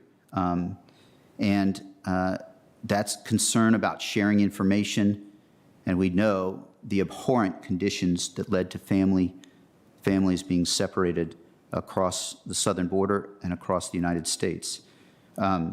So there's concerns about ICE and interaction between local law enforcement and ICE. And then respect and trust is critical. Even with our efforts over years, there's more to do. So the bottom of this page talks about next steps. Training is that first bullet, and that's something that I certainly want to have conversations with colleagues about, and with our both our law enforcement leadership in Arlington County Police Department and the Sheriff's Office, but also with our staff as a whole. That training, I think, can be critical. And so those are laid out a few other items. The next slide talks about how we tried to address community concerns in our updated policy that we put forward. They published a couple of weeks ago. Okay, so I think advocates will note that there's a couple of key sections. We heard from Arlington-based advocates, both recent immigrants as well as advocates who are Arlington-based. We also heard from others across Northern Virginia and the region. And we wanted to protect confidentiality. And so we looked at what has been done in Arlington to date, and also in adjoining locations, including Fairfax. So protecting confidentiality was our critical component. It's the first part of our 2+ page policy. And the second part below, I guess one other note, there is federal and state law that requires that we take certain steps. Much as we might not like those laws, we have to follow them. So that is a concern. So that is one of the 2 bullets that are exceptions. The next box, I think, is very important. It's with respect to law enforcement, such a key part of this, of trying to build trust. We state that federal immigration law is the sole responsibility of the federal government, and that county resources shall not be used in enforcement of such. There's a program that we have long disavowed and criticized and never used, that other localities have used for collaboration, and Arlington has never done that. I think it's a key point that referenced in our policy is Arlington County Police Directive 523.04. And I think it's very important to share that that policy, led by our new chief, Chief Penn, has been significantly revised. To my understanding, not all of the requests from advocates have been followed through and done exactly as would be preferred, but of the 5 key areas that were asked for revisions, there's significant revisions to Arlington County Police Directive 523.04. Some of them, I was concerned, and so was Chief Penn, and so was our Sheriff's Office, though they're separate. Some of them use terms that are just not terms that I think are humane and appropriate, including the term illegal alien. I just know human is illegal. So that is one example, but a lot of changes were made in Arlington County Police Directive 523.04. A couple of them are mentioned below, and that's a summary of the early part of our draft trust policy. Next slide. We talked earlier about the importance of access to services. Our manager and our board have made it a priority that people would not. They've done so much to try to prevent evictions, to the point where evictions in 2021 were lower than in 2020. And we hope we will take learnings from this, but that's an example of a public access to a public service that we really wanted to pursue. And so the bullets on this page are other services. Hunger is important. Healthcare is so important. And we do continue to track and seek to make sure that COVID is, we're putting our resources where there's the most needs, which sometimes can be our recent and some of our undocumented residents. So that's a second big area. Next slide. We felt we needed to put a clear statement. This was in part informed by some of our work with our neighbors in Fairfax, but other places, that our employees as a whole are not permitted to use county resources to provide access to any personally identifiable information to immigration enforcement issues, unless there is a very specific authorization. The second box there talks about federal registries that's prohibited, but the bottom paragraph is there because there's some grants that seek specifically to provide resources for undocumented individuals, and we do want to try to get as much as in the way of resources for all of our residents, including our undocumented residents. So that's the bottom of that page.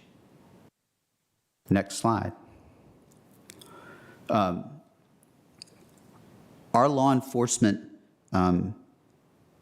this is a clear additional statement of what has always been true. Our law enforcement does, for the residents, for our safety, we seek to be updated should federal officials ever come into our community, but we do not facilitate civil immigration enforcement operations. And so that is a clear statement that we thought was necessary. And the bottom of this slide is threats and action based on citizenship or immigration status is prohibited. Next slide. This slide describes a little bit the very specific standards. There are two major improvements that we have made from my point of view with respect to the new 523.04. The first is that where there's these specific circumstances are the ones where any engagement with the federal officials, including the Immigration Service, ICE, are permitted. We've gone from misdemeanors and felonies to just violent felonies, and where there are instances that we're concerned about domestic violence and human trafficking, that is an instance that we are seeking to be, where we think that discretion is possible, but that first change is limiting the instances to felonies and these other cases on the screen. And the second is that in those cases, the police chief's directive says that you have to have specific facts, and you have to go to your captain or up the chain so that the decision is not an individual primarily. The individual officer would make the decision, but it would first require that the officer has to get prior approval from a supervisor, which I think is very important, and I believe is something that is an update from one instance brought to us from 2019 in addition. Next slide. I've really referred to some of these. If you look at bullet 4, that's a change that I referred to earlier. So I'll leave that there. We can certainly also post this on our website just to provide context. So those are additional steps for all of us to consider. Next slide. This is a summary slide that provides some of these circumstances I mentioned earlier. I won't go into extensive detail because I believe that it's also important both that we hear from you and our public today, but also that we engage over the coming weeks to see if there are any specific areas where we can take additional appropriate steps.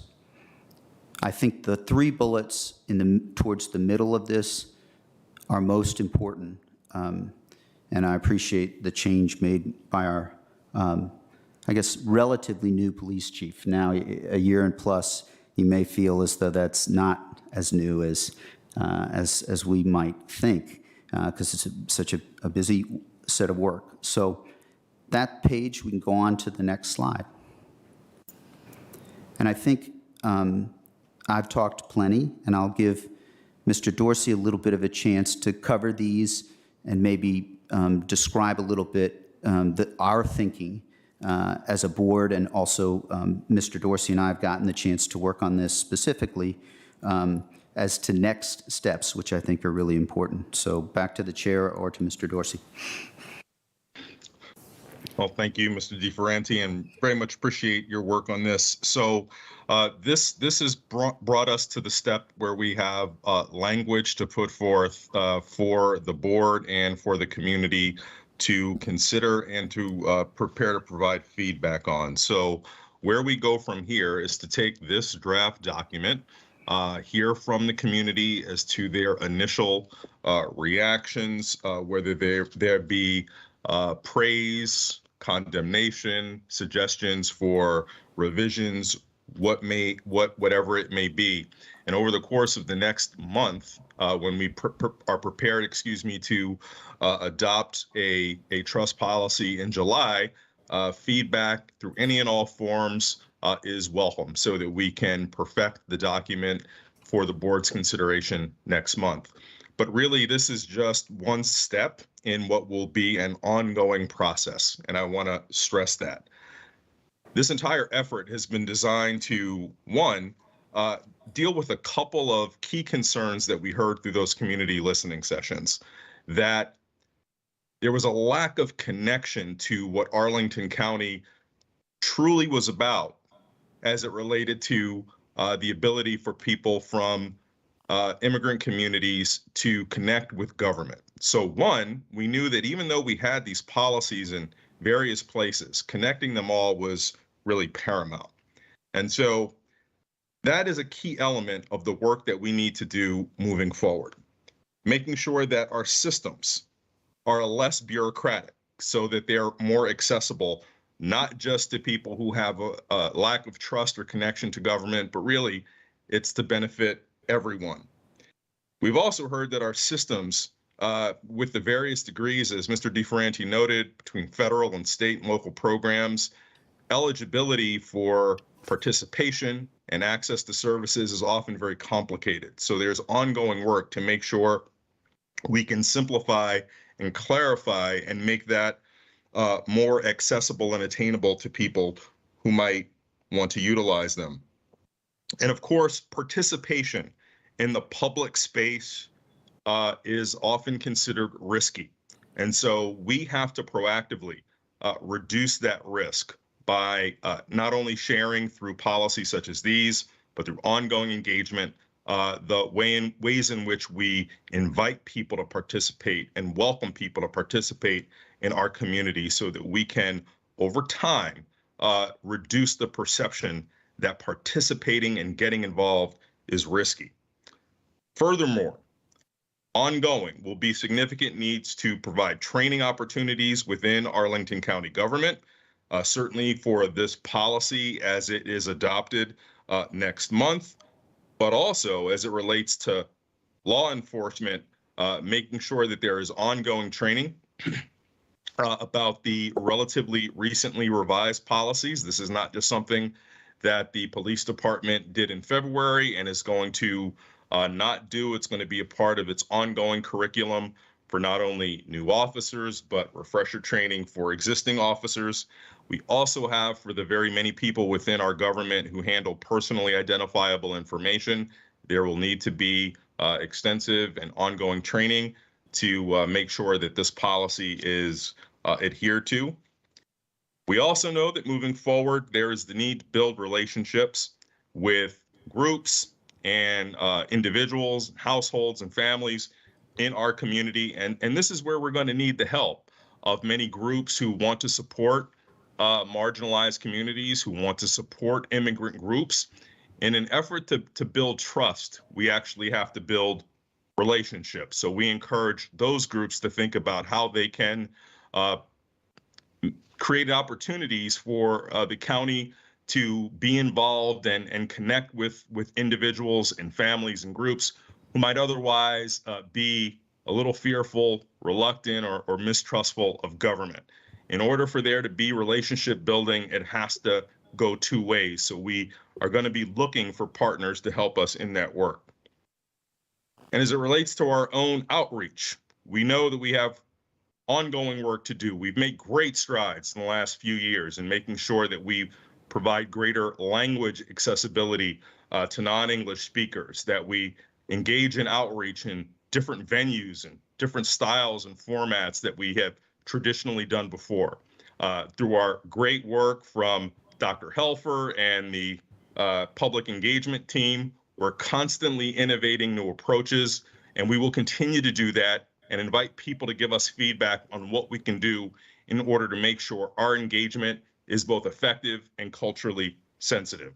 So the short of it is, there has been so much work that has gone into this thus far, led by Mr. DeFerranti. We appreciate those who have contributed to this work, but I want to assure you that this is not the end, but is largely a demarcation point for what we hope will be an ongoing future that has been more effective than our past.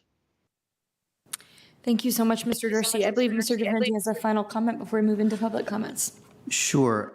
I think one point is important to make regarding our government, and that is our sheriff is separately elected, and therefore, under Virginia law, we don't have authority, legal authority, and nor do I think it actually primarily appropriate. The safety of those in our jail are led by the sheriff, and so that is legally. Nonetheless, I have engaged and we have engaged with the sheriff's office, and a number of our Latinx recent immigrant leaders spoke with the sheriff, and there has been an update to the policy that the sheriff is following that is consistent with the changes to 523.04 that the police department has done. And I just wanted those in the room and those listening to know that that progress also has been made. I don't promise that that is all of the changes that advocates might want, but it is significant progress, and it is following the sort of 523.04 where misdemeanors are separate from instances where there's concern about felonies and violent crime. And so the sheriff has made changes, and I've talked with the sheriff. We have engaged with the sheriff on that. I wanted people to know that there's progress. As Mr. Dorsey said, we're not at perfection, but there is progress there in addition to the police department, where we work with the manager on the police department. So thank you, Madam Chair. Thank you very much, Mr. DeFerranti. We'll now open the public hearing on this item, and I'm going to turn to our clerk to call our speakers. Thank you, Madam Chair. Our first speaker is Courtney Massey, followed by Mana Sosa.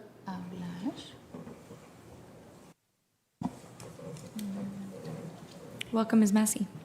If you like, you can raise the podium with the arrows, the up or down arrows on the side there. Do you see them? Yeah.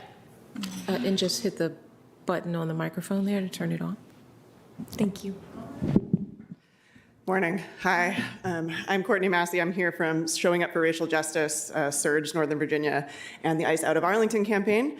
I want to come back to something you said. You're focused on the question of what does it mean to feel safe in Arlington? I think that's a really important question, and you claim to want to make Arlington a safe place for everyone, but real community safety means really listening to people most impacted by systems of oppression like the detention to deportation pipeline. So your policy, your trust policy, is focused on strengthening trust with the immigrant community. Let's drill down a bit on your use of the word trust. If you want to build trust, again, you really need to listen to affected community members who've been telling you repeatedly to adopt the Communities of Arlington Protected from Abuse by ICE, or CAPA policy, instead. Arlington residents who are vulnerable to detention and deportation need a policy that explicitly prohibits police collaboration with ICE. The CAPA policy includes this prohibition, the trust policy does not.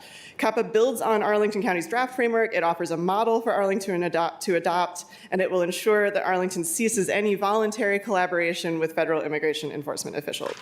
So again, CAPA ensures that Arlington does not serve as a pipeline to deportation of community members. And so I'm here to ask you, on behalf of a lot of our community partners, will you take a stand for real community safety and pass the CAPA policy instead? Thank you. Thanks, Ms. Massey. Our next speaker is Mana Sosa, followed by Maria M. I'm sorry, can I say something? This is the interpreter. If I can just ask people that are going to talk if they can speak slower so we can interpret accurately everything that is said. Thank you. Si les podemos pedir a todos los que van a hablar en este momento que hablen pausadamente y después de cada oración paren para que nosotras podamos interpretar consecutivamente de manera correcta. Gracias. Thank you. Thank you. Mana Sosa.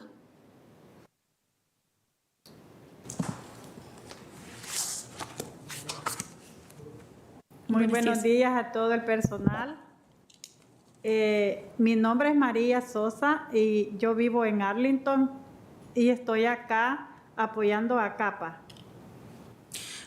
Good morning to everyone and all the staff. My name is Maria Sosa. I'm a resident of Arlington and I'm here supporting CAPA. Gracias. Thank you. Gracias, señor Sosa. Our next speaker is Maria M., followed by Glenda G. Participantes María M. y sigue Glenda G. Maria?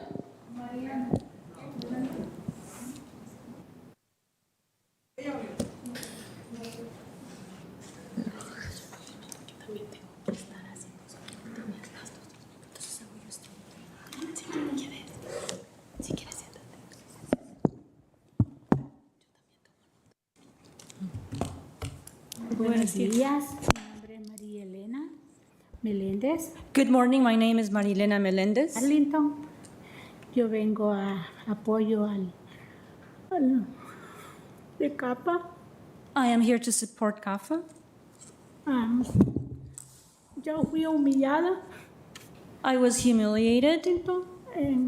Pedí una ayuda. In Arlington, I asked for help. Y me la negaron porque no tenía papeles. And it was denied to me because I did not have papers. Pedí la ayuda porque fui operada. And I No requested tenía para pagar la renta. the help because I had been operated on and I had come to Entonces pay me dijeron rent. que no tenía papeles, no podía tener ayuda. But I was told that because I did not have papers, that I could not receive help. Entonces yo me sentí humillada. So- Y todos necesitamos respeto por igual. So I felt humiliated, and all of us deserve respect. Me sentí mal. Fuimos desalojados también. And I felt badly. De allí de la Green Bryan, allí vivíamos y fuimos desalojadas. And we were also evacuated Bien mal, from the place where we were living. humillados por eso. We felt humiliated because of that. Gracias, estas son mis palabras. Thank you. These are my words. Muchas gracias.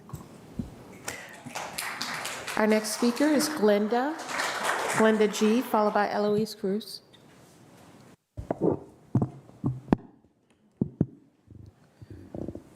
Si les podemos pedir que se acerquen al micrófono, if we can ask everyone to get closer to the microphone, thank you. Sí, muy buenos días. Mi nombre es Glenda González. Vivo aquí en Arlington y vengo a apoyar a CAPA. Good morning, my name is Glenda Gonzalez and I'm here to support CAPA. Gracias. Thank you. Muchas gracias. Our next speaker is Eloise Cruz, followed by Patty.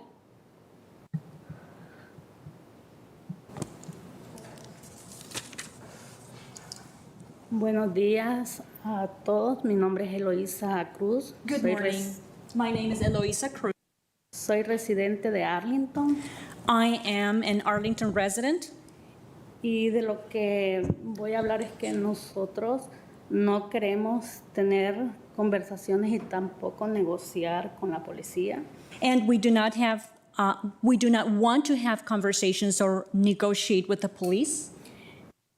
Se le ha enviado observaciones de razones que justifican nuestras razones. Reasons have been sent to them which justify our observations. Que desvergonzadamente nos mienten en la cara cuando niegan que ellos colaboran con la migra. That they lie to us on our faces when they deny that they are cooperating with immigration. Cuando no existe razón, acaso como dijo la compañera en su testimonio. As the other person said during her testimony, there is no reason. Les mueven sin interés económico, no quiere pensar en el departamento de la policía. May the interpreter ask her to repeat what she just said? ¿Puede repetir lo que dijo, señora? Okay. Cuando no existe razón en caso, como dijo la compañera en su testimonio. As the other friend said during her testimony, there is no reason. Les mueven, son intereses económicos, no quieren económicos, no quieren pensar que el departamento de policía y la junta del condado de Arlington. So they are moved for financial reasons, and they don't want to think, along with the Arlington Board of Supervisors, permiten en excusa que están nefastas prácticas por parte de su personal. Perdón? And you allow for this practice. And they allow practices among their staff.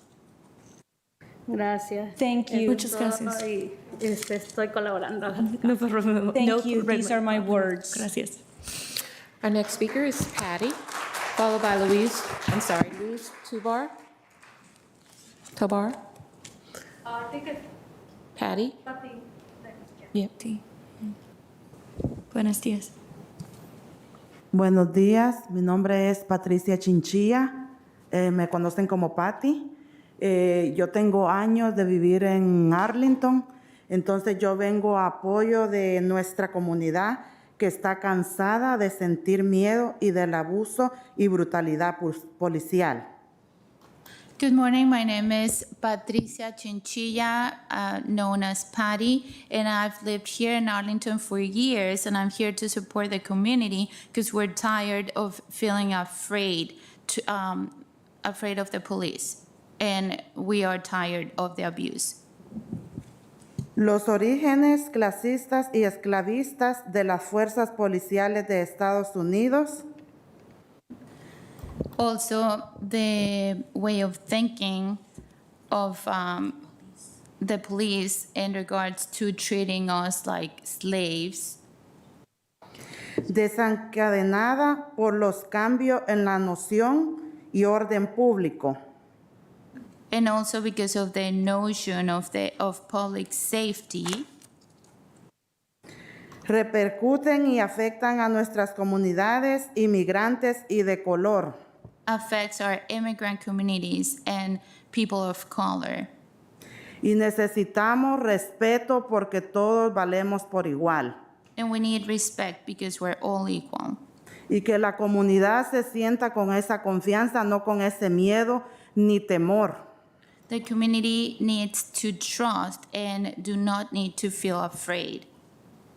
Gracias, es todo. Thank you, that's it. Muchas gracias, señora Thank you. Our Chinchilla. next speaker is Luz Tobar, followed by Larissa Zier. Hello, everyone. My name is Luz. I'm an organizer with La Colectiva. I also grew up in Arlington. I went to elementary school before Glen Carlin was actually Carling Spring. And one of the reasons I'm here is because I think you all, the board members, will not really understand the pain and the trauma that one goes when they come to this country. I came when I was 7, and I went through the whole process of coming, walking, the amount of pain you go through, and then when you come here, and first of all, we come here because of forced migration, not because we want to leave, you know? So on top of that, come here and be criminalized. So my point is that I don't think you all will ever understand like how it is, and that's why it's so important to involve the community that's actually being affected by these policies. And I think that the trust policy, just the name itself, it's a problematic because it's not about building trust with the police. It's about protecting the community from policing and ending all collaboration with ICE, which is why ultimately what CAPA models, and it was, you know, developed by the community and with the community. And also the trust policy doesn't go further than the police policy, which is just like a blanket on top, doesn't really, you know, solve anything. So we need actual protection, something that you all can pass, because the police policy can always be amended and changed. So we need something permanent. Thank you. Thank you, Mr. Meyer. Our next speaker is Larissa Zier, followed by Danny Sandejas. Good morning. Good morning. My name's Larissa Zaire. I'm here giving comment on behalf of Legal Aid Justice Center in support of the CAPA policy. LAJC has represented Arlington immigrants in deportation proceedings since shortly after the Trump inauguration. The vast majority of people were put into deportation proceedings after some contact with law enforcement in Arlington, police, sheriff, or both. Arlington is infamous as a place where getting arrested can quickly get you deported. Per capita, it's far worse here than in neighboring Fairfax or Alexandria. The county board held a series of meetings with the immigrant community last year, and the board heard loud and clear that immigrants in Arlington don't trust law enforcement, and that a big reason for that is well-known and well-publicized cases over the years where the police force and the sheriff's office have worked directly to turn immigrants over to ICE. People who are arrested for crimes are members of our community as well, and when a member of our community is deliberately handed over to ICE, even if it's in the course of that person being arrested for a crime, it sends a shockwave of fear and mistrust through the whole community. We reject the good immigrant versus bad immigrant dichotomy that says if you're arrested on suspicion of a crime, you're no longer worthy of protection and you're no longer part of our community. One bad decision at 2 a.m. on a Saturday night should not lead to deportation.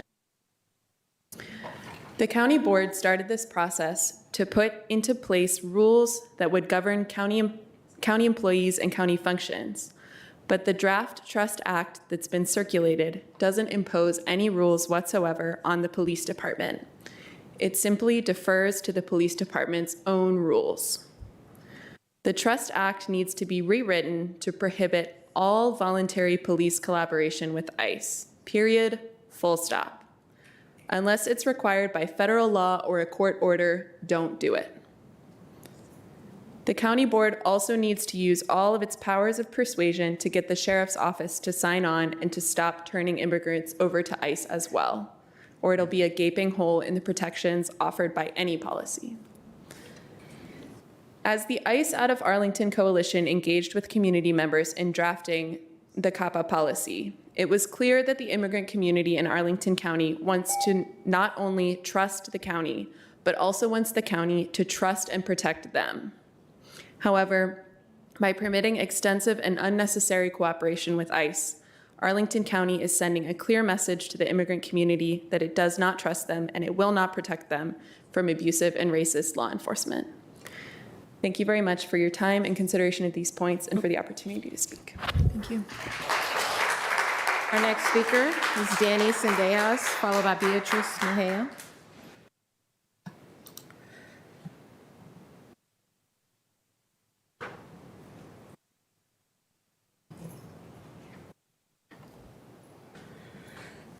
Good morning. All right. Good morning.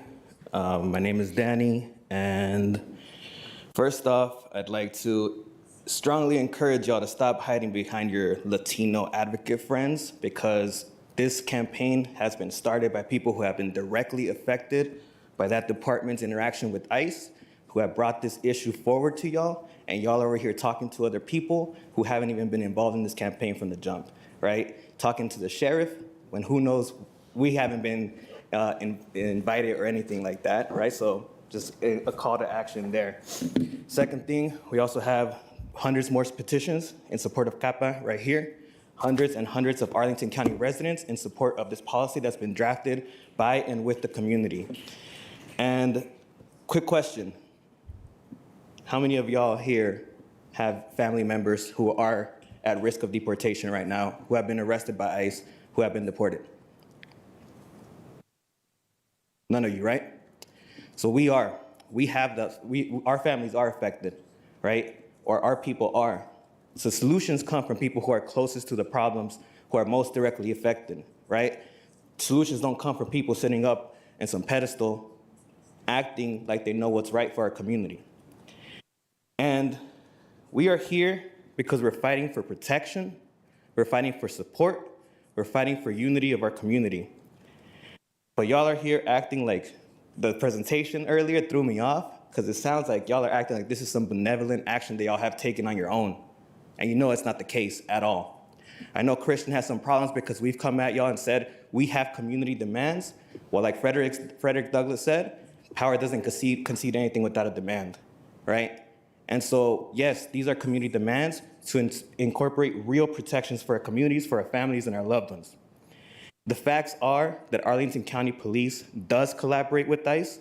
It has collaborated with ICE for years, and it still does, and it doesn't need some formal program to sign on to do so, right? They already have done it, and it's voluntary in the policies that dude right there is allowing and has updated, but simply doubled down on the policies, added some administrative steps, and y'all are just supporting that instead of actually changing. The process was, we met with y'all, had conversations, then you said, talk to the police, we'll see what they say, then come back to us. We did that. We had conversations. Y'all were there. We had these conversations publicly. We gave line item changes to what they should do, and y'all haven't supported that. Y'all just went with what they wanted. And so it is very problematic, right, for y'all to say all this. And the reality is that while you're here talking about domestic violence or all these things, criminalizing our community, because that's what your language is doing, criminalizing migrants. Thank you, Mr. You're actively Sandejas. sending people to lose their lives and Thank be you. Your threatened in time is other elapsed. countries. Thank you. Thank you. Our next speaker is Beatrice Mejia.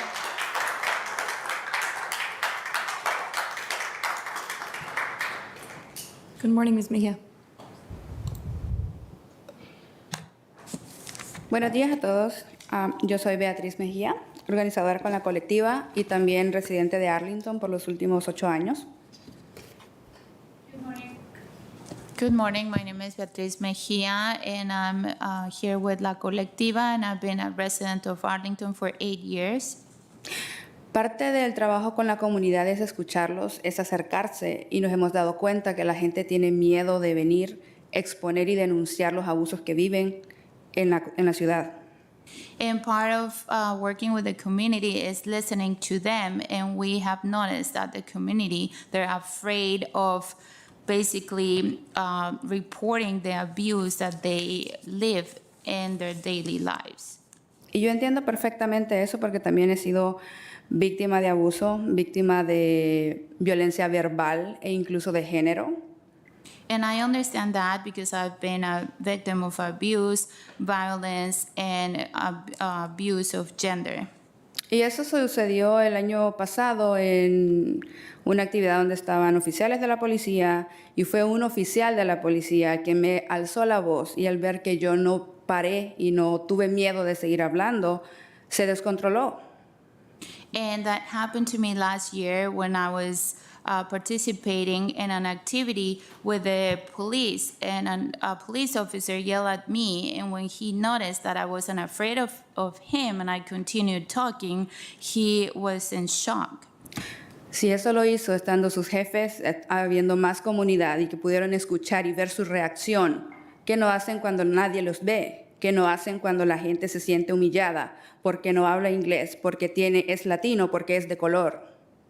And if they do that in front of their own chiefs and the community, imagine what they do behind other people when no one is watching. Imagine what they do to people when they humiliate them, when people do not speak English.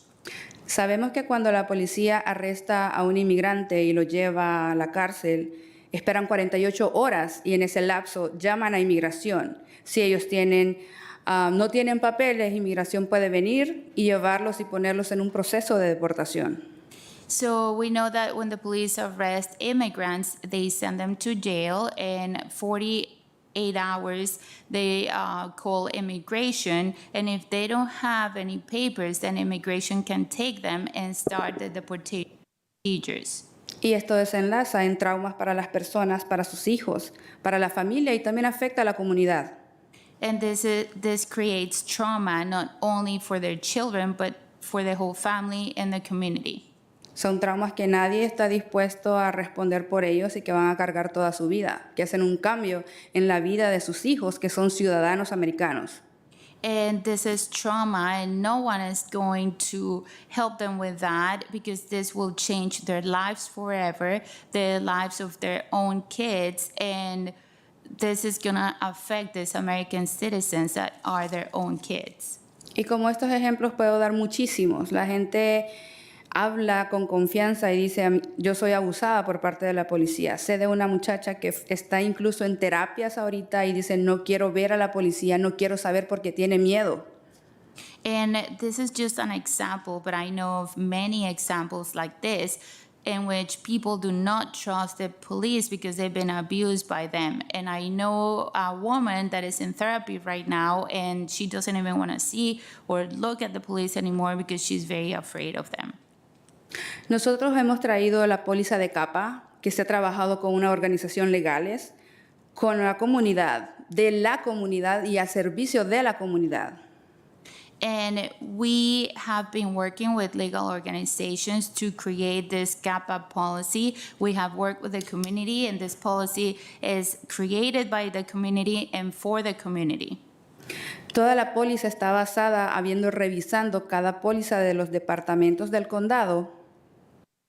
And we've been creating this policy, revising and talking with each department of the government. Pero sobre todo escuchando las necesidades de la comunidad y que esta póliza va a servir a la comunidad para que se sientan seguros y pierdan el miedo de salir de sus casas pensando que un día no van a volver a estar con sus familias. And this policy was created by listening to the needs of the community and also trying to create a safe feeling for them so they're not afraid of leaving their house thinking that they're not going to go back. Ustedes tienen en sus manos el poder decidir para el bienestar de las familias, de muchas familias inmigrantes en Arlington. La póliza está hecha, solamente está de que puedan reafirmar lo que estamos pidiendo y que el condado se ponga de parte de la comunidad y al servicio de la comunidad. Gracias. So we just need your help because you have the power to provide well-being to all the families in Arlington. The policy has been created, so you just need to reaffirm, and we ask you to do that so that you can serve the community better. Si de verdad quieren tener un contacto cercano con las comunidades inmigrantes en Arlington, esta es su oportunidad para poder lograrlo. So if you really want to be in close contact with the immigration community, this is your opportunity to do it. Arlington lo considero también mi hogar, el hogar de mis hijos. I think of Arlington as my home and the home for my children. He conocido familias, amigos, y estoy aquí luchando por ellos porque muchos tienen miedo de venir acá.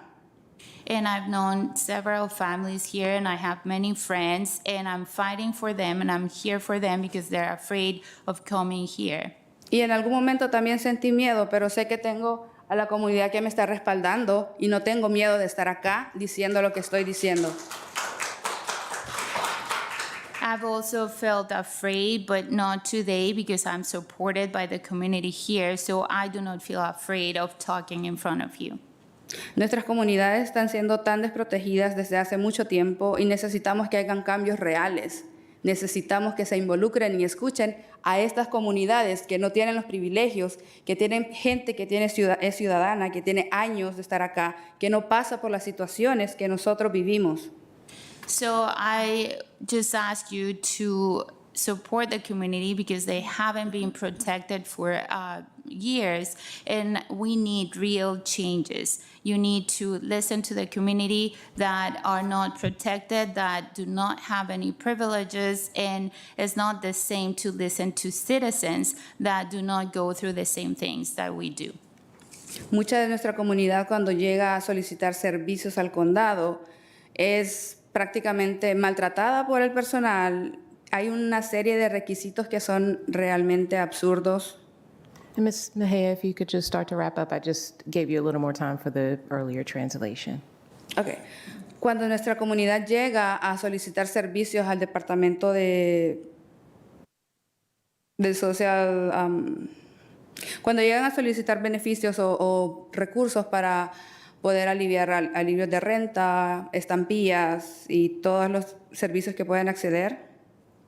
So when our community goes to the government to request benefits or services, they're mistreated. And when they go and request resources like help with rent or food stamps, el proceso es largo. The process is long and the requirements are ridiculous.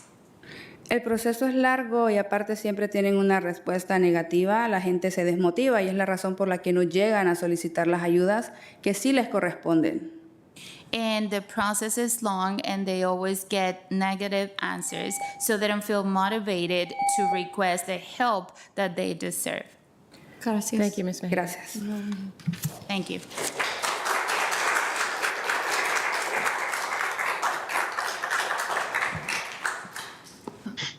I believe that's our final speaker, is that right? Yes. Okay, thank you so much to those who came in today.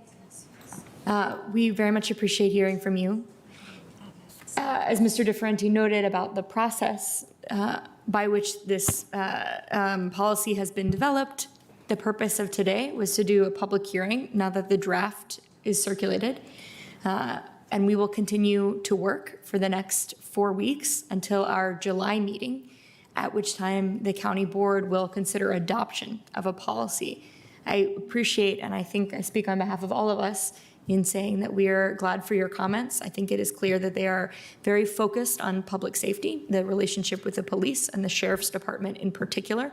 Although in closing, we did hear some comments from Ms. Mejia that indicates perhaps there is an opportunity to revise some of the other elements of the policy that reflect on interactions with human services or other functions of government.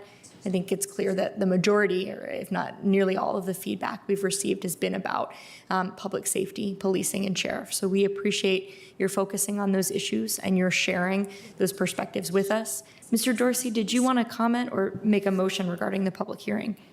Yes, Madam Chair. With deep appreciation for everything that we've heard this afternoon, I'd like to move that we close the public hearing on this item, and then I'd like to speak briefly to the motion if there is a second.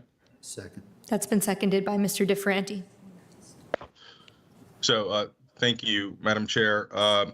As you outline, really the purpose of adding this public hearing to the consideration of this policy is to make sure that we could have one that comprehensively addressed the concerns from the community. I think the policy, though not to the satisfaction of people who spoke, certainly is well within scope that we can handle any potential conversations about edits.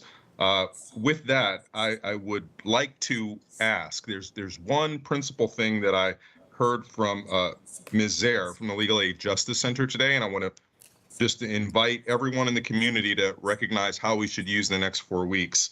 what I heard from that testimony was a desire to have our policy prohibit any cooperation with ICE that is not compelled by federal law or court order.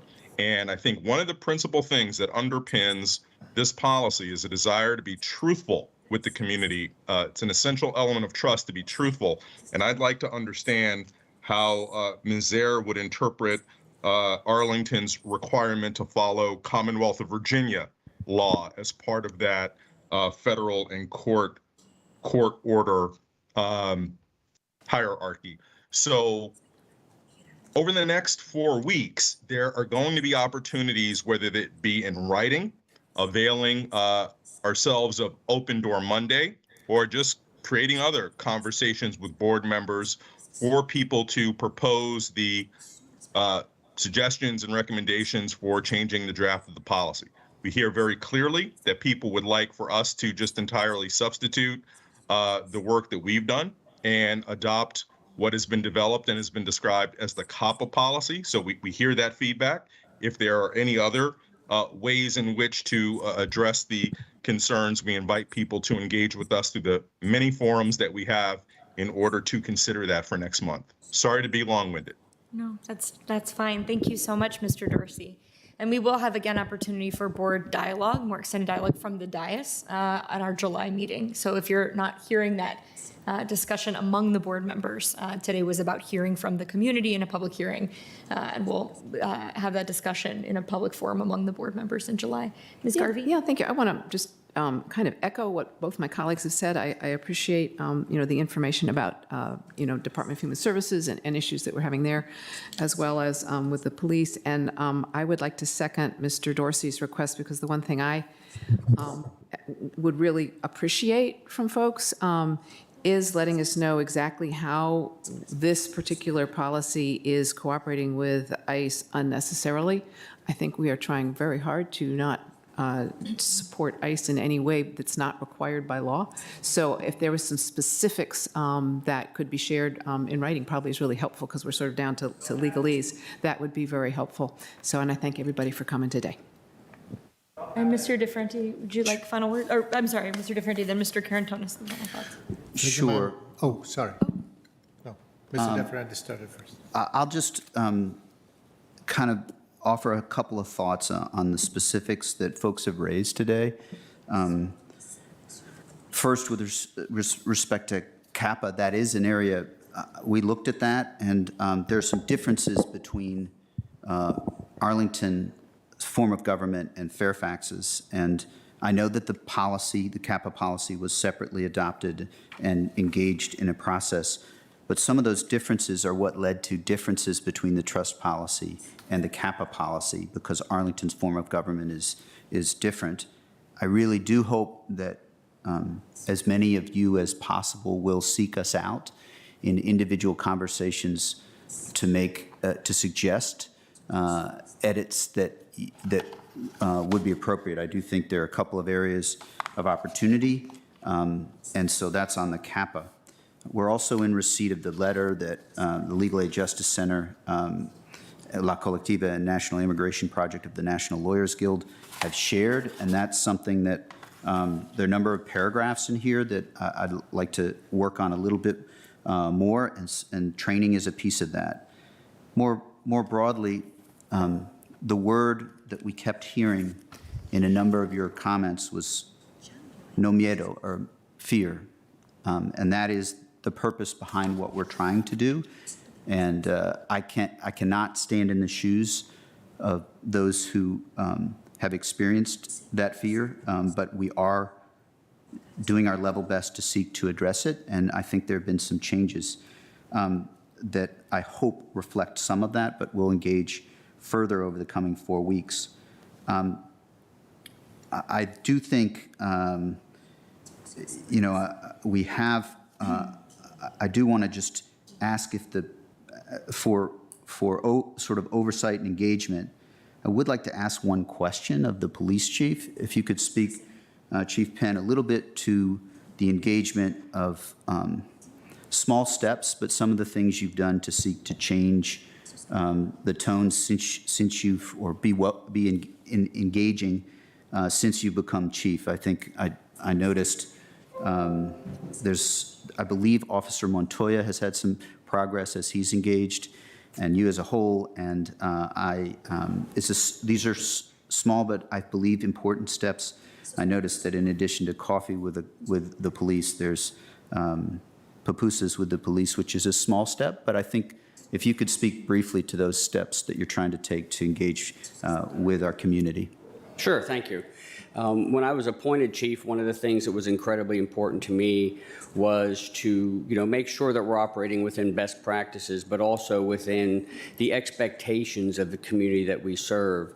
I think Arlington Police have done community policing in one form or fashion since the late 90s, but it never has been in a structured system where there's a deputy chief of police who's in charge of our community engagement efforts. And that's new as of June of last year, because the goal was to make sure we're being much broader and much more thoughtful in our strategic outreach throughout the community. I think we've done a good job of interacting with organized groups, civic associations, different groups, but I think it's important that we go beyond that and we get to where people are and make sure that we're working hard to engage and interact with all parts of the Arlington community, because it does come down to trust and a relationship. And one of the other things that was really important in the beginning of my official tenure as the chief was to go out and hear from the community myself. And we had a series of conversations with the chief. And I did this both in the community and within the police department. And this was to make sure that we have good insight and good feedback from everyone about, are we meeting the policing within the expectations of our community? We asked 3 questions. Where do people think we're doing well as an agency? Where do people think we can be better? And a discussion on future priorities.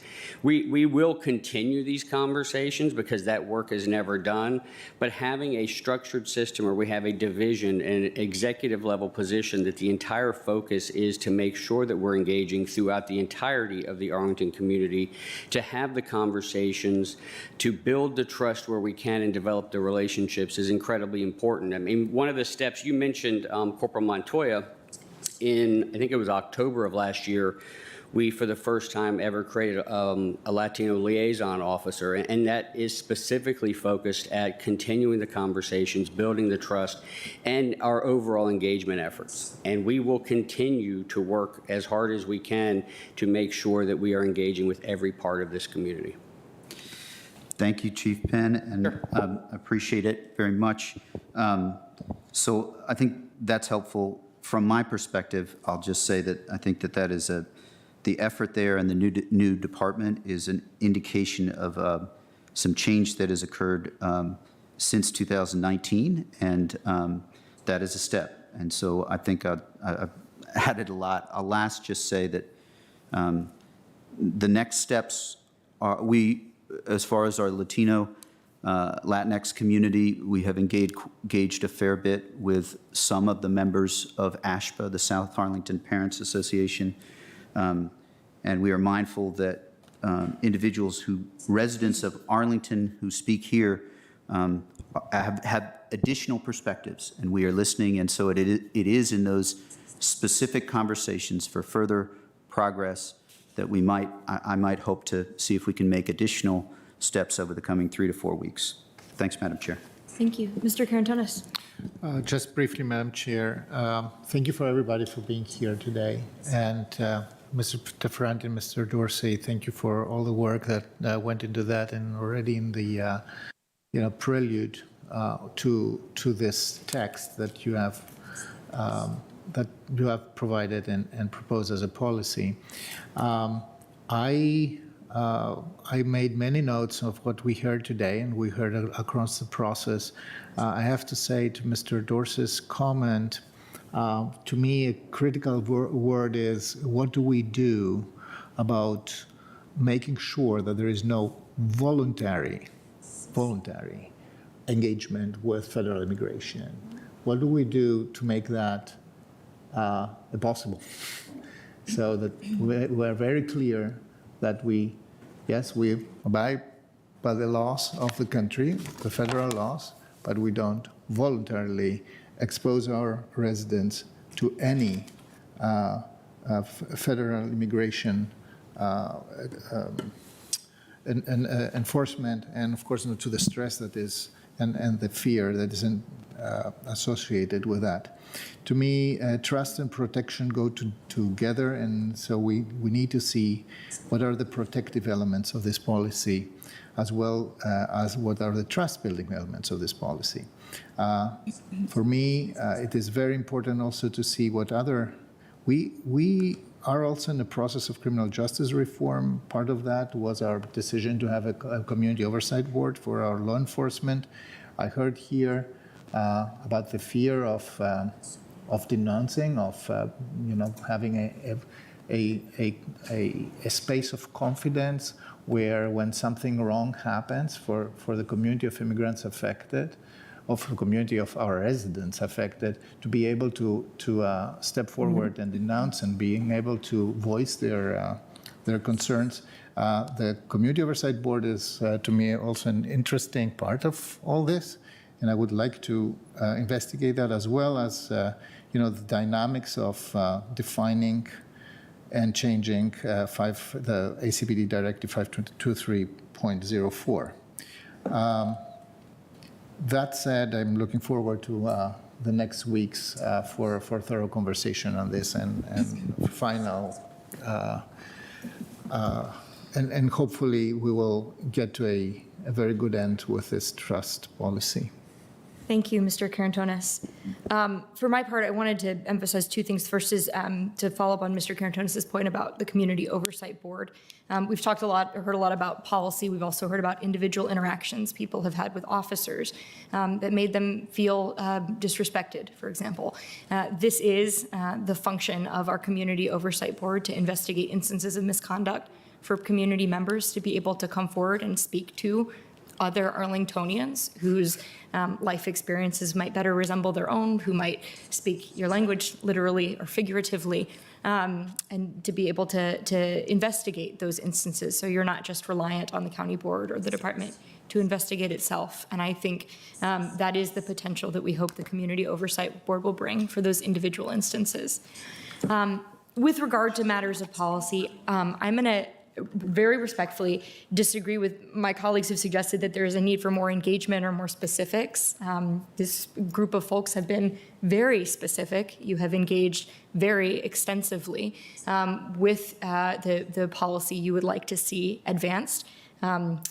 Perhaps it is because I have had a visit at night at my home by La Colectiva, but I'm not sure I agree that I would encourage folks to continue to seek us out. We look forward to more conversation, but I think this group has done its part in advancing a different opinion about what our policy should be from the one that is under consideration.